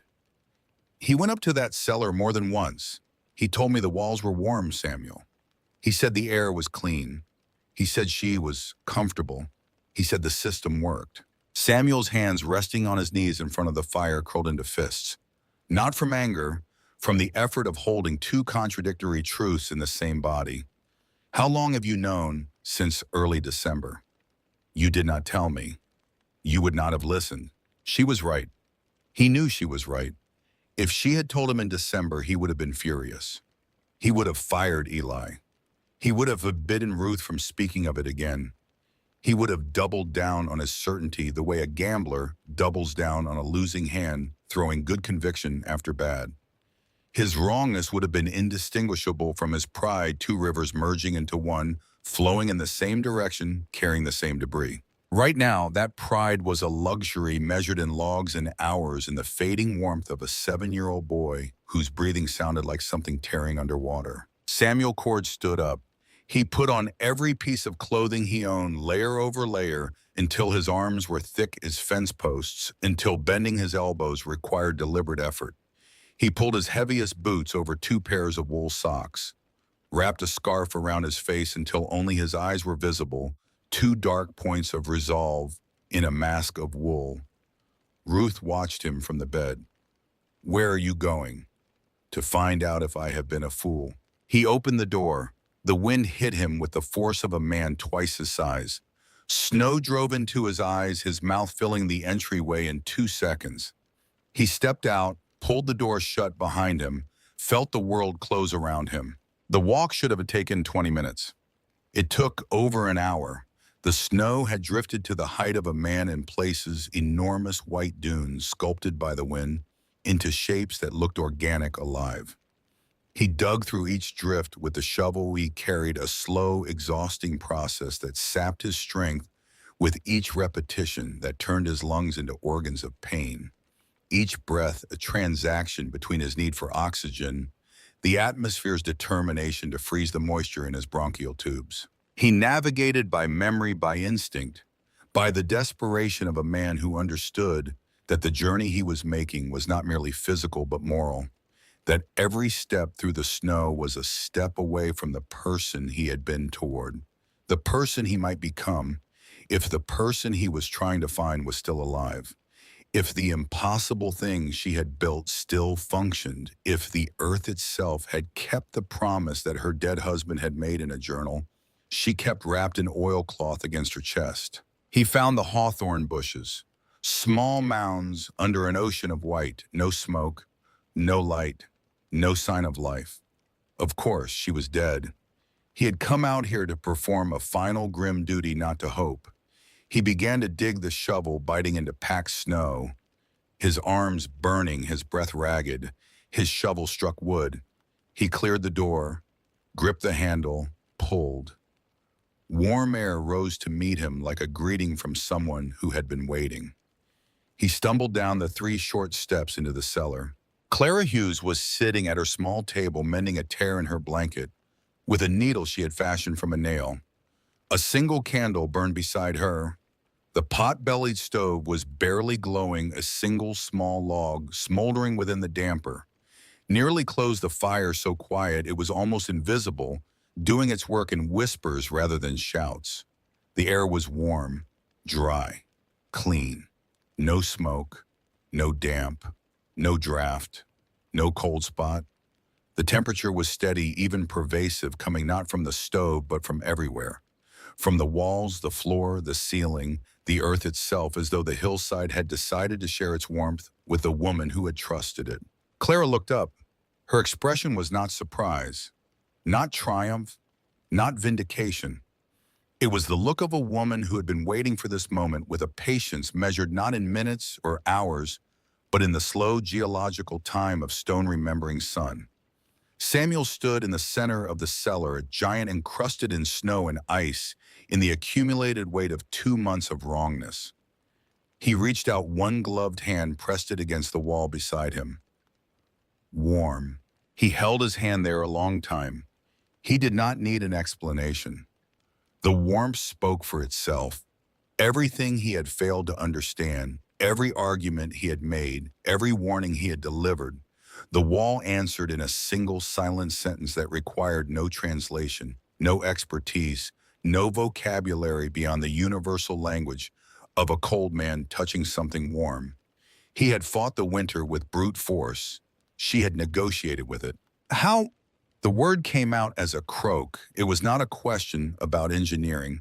It was a confession dressed as a monosyllable, 20 years of certainty, compressed into 3 letters, the smallest possible container for the largest possible surrender. Clara stood. There was no gloating, no satisfaction. Only the deep, weary compassion of a woman who understood what it cost a man like Samuel Cord to stand in that cellar to ask that question, to admit with his presence what he could never have admitted with his words. Your family is cold, Mr. Cord. Bring them here. Samuel went back into the storm. The return journey was faster, not because the conditions had improved, but because desperation had replaced exhaustion, because the body can do things under the pressure of love that it cannot do under the pressure of duty. He burst through his own door, found Ruth exactly where he had left her, curled around the children. Her body the last source of warmth in a house that had become a beautiful, expensive shell that kept nothing out, held nothing in. Get up, get the children dressed, everything they own. Ruth looked at his face. Something had changed. The man who had left the house an hour ago had been rigid, dutiful, marching toward an obligation he expected to be grim. The man standing before her now was different. The rigidity was gone. In its place was something raw, something honest. The expression of a man who had been broken open, who had discovered with astonishment that the breaking was a relief, that the weight he had been carrying for 20 years was not protection, but imprisonment, that the fortress he had built around himself was not keeping danger out, but keeping him locked in. She dressed the children without another word. Samuel carried Thomas wrapped in 3 blankets, the boy's head resting against his father's shoulder. His breathing shallow, labored, producing small, bubbling sounds that Samuel felt through his chest. Ruth carried Alice. They went out into the screaming, white darkness, Samuel leading breaking trail through drifts that had partially refilled since his first passage, Ruth following in his footsteps, with the trust of a woman who had decided that this version of her husband, the humbled version, the uncertain version, was the one she would follow anywhere. 40 minutes. The hawthorn mounds, the cleared door, the warm air rising from below. Ruth stepped inside, stopped. She stood in the center of the cellar with Alice on her hip, looked around at the earthen walls, the small stove, the candle, the table, the woman who lived in this impossible place. She pressed her free hand against the wall. She held it there for a long time, her fingers spread her palm, flat against the stone that should have been cold, should have been frozen, should have been as hostile as every other surface in Dakota territory on this night. You have been alone here for 2 months. You are warmer than anyone in the valley. Not a question, a reckoning. Clara took Thomas from Samuel's arms. She laid the boy on her narrow bed, covered him with her own blanket, placed her hand on his forehead. His skin was hot with fever, but the steady, encompassing warmth of the cellar was already doing its work, easing the violent shivering that had been draining his small body of the energy it needed to fight. His breathing slowed by degrees, his fists unclenched, his face relaxed into something approaching peace. Within an hour, he was sleeping. Truly sleeping, not the fitful, semi-conscious trembling that had passed for sleep in the courthouse for the past 2 days, but the deep, heavy rest of a child whose body had finally been given permission to stop defending itself, to redirect its resources from survival to healing. Samuel sat on the dirt floor, his back against the warm wall. He watched his son sleep, watched his daughter curl against Ruth on a pile of blankets Clara had arranged on the floor. 2 quilts she had been using as both bedding, insulation curtains, tablecloth, the entire textile inventory of her underground life, given away without hesitation to people who needed them more. He watched Clara adjust the damper with a precise, practiced hand, a quarter turn that required no thought, no calculation. The muscle memory of a woman who had learned the exact language of fire, stone, earth, air, the four-part conversation that kept her alive each day. He traced the path of the stovepipe in his mind, down into the floor, into the horizontal channel, through 30 feet of stone of earth of thermal mass. He saw the ingenuity, the elegance, the profound efficiency. He saw with devastating clarity the waste of his own designs, the decades of heat sent racing up chimneys into skies that gave nothing back. Clara sat down across from him. She opened Owen's journal, placed it on the table between them the way you place a bridge between two shores, and offering a connection, a structure that makes crossing possible. She opened it to the page with the ventilation diagrams, the underlined phrase. Samuel looked at the drawings for a long time. His eyes were the eyes of a builder trained to see structure, to read intention in line. He saw things in the diagrams that Clara could not have seen: structural improvements, ways to formalize the flue design with proper mortar, fitted stone timber frames that would make the cellar safe for decades. He saw how to shore the earth with the techniques he had spent his life perfecting. He saw the place where his knowledge met Owen's knowledge, two rivers converging, each one carrying what the other lacked. He closed the journal gently, handed it back. Your husband was a brilliant man. Yes, he was. Samuel looked at his hands, at the thick fingers that had built every sturdy home in the valley, that had driven 10,000 nails, shaped 10,000 joints, raised walls that would stand for a century. Hands that had been so busy building walls, they had never learned to feel what the walls were doing wrong. I have been a proud fool. The words cost him something. She could hear the price in his voice, the sound of a structure under load-bearing weight. It was not designed to carry, but carrying it anyway because the alternative was collapse.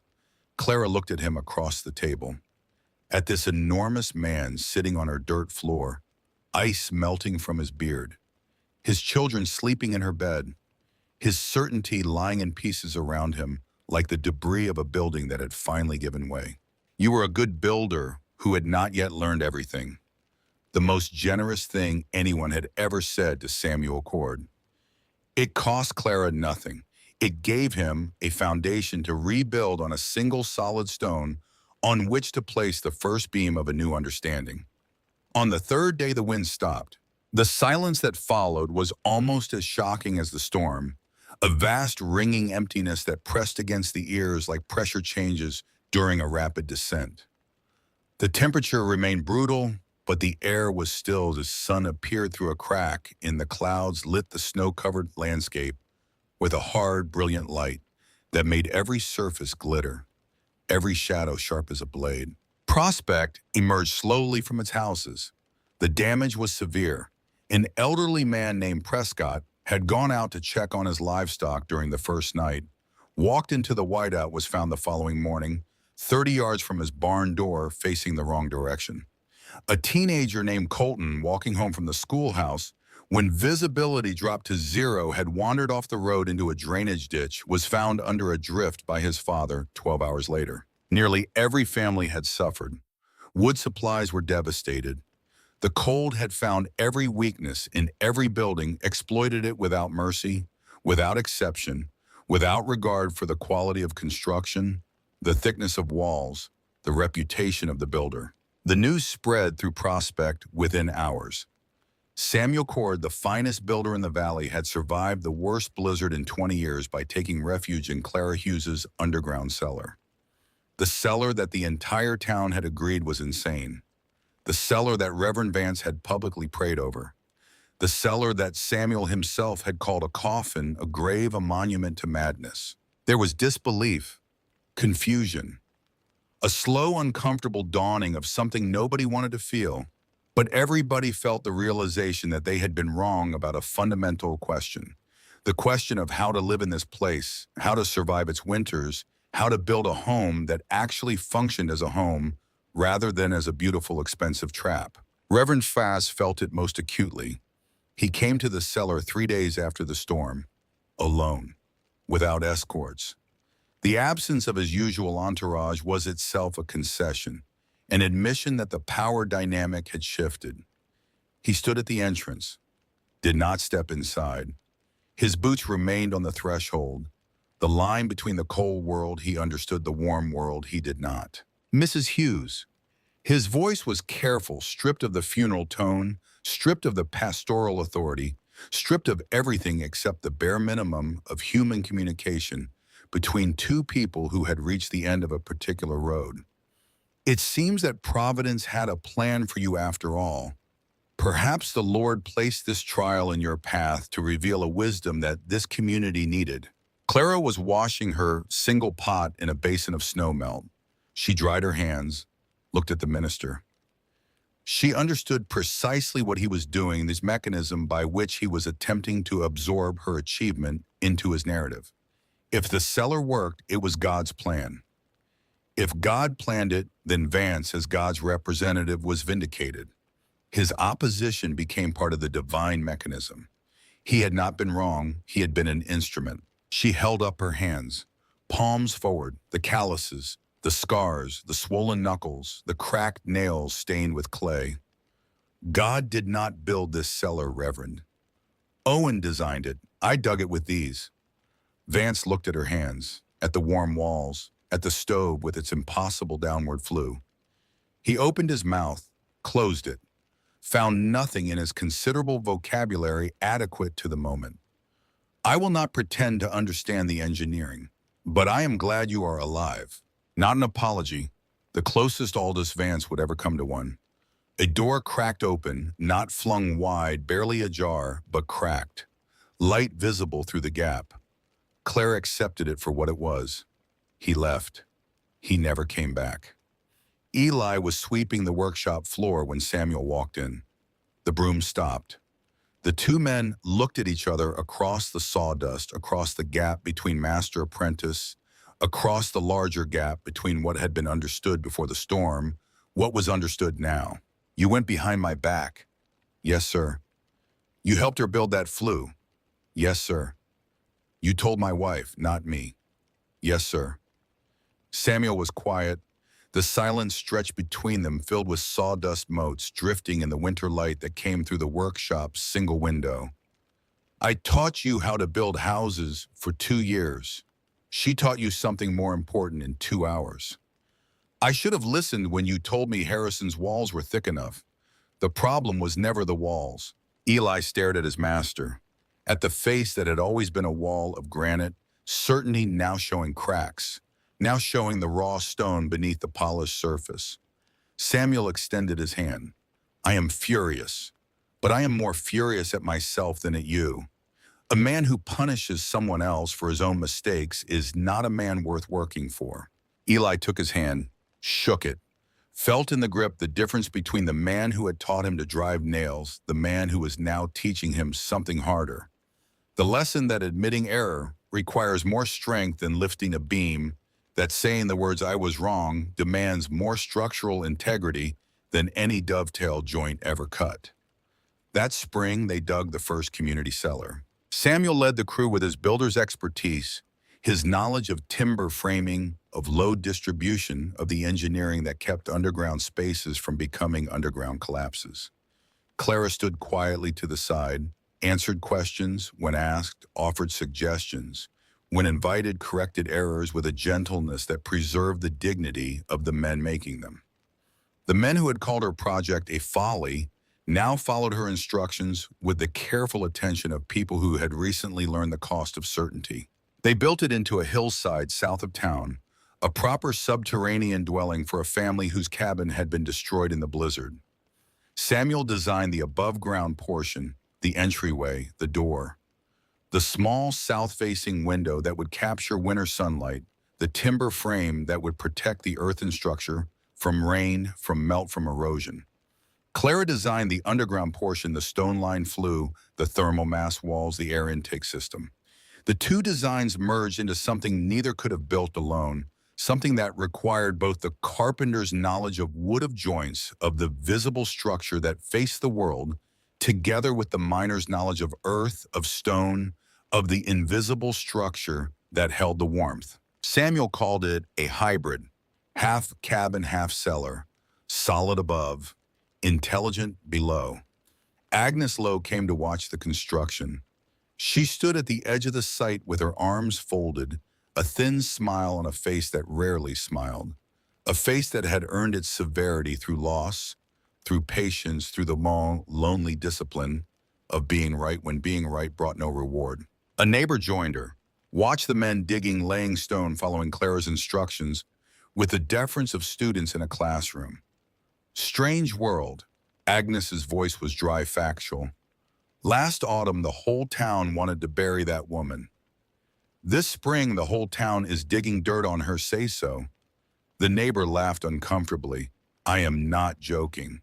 Over the following decade, what came to be known as the Hughes method spread across that corner of Dakota territory. The designs grew more sophisticated with each iteration, each builder adding refinements, each winter revealing improvements.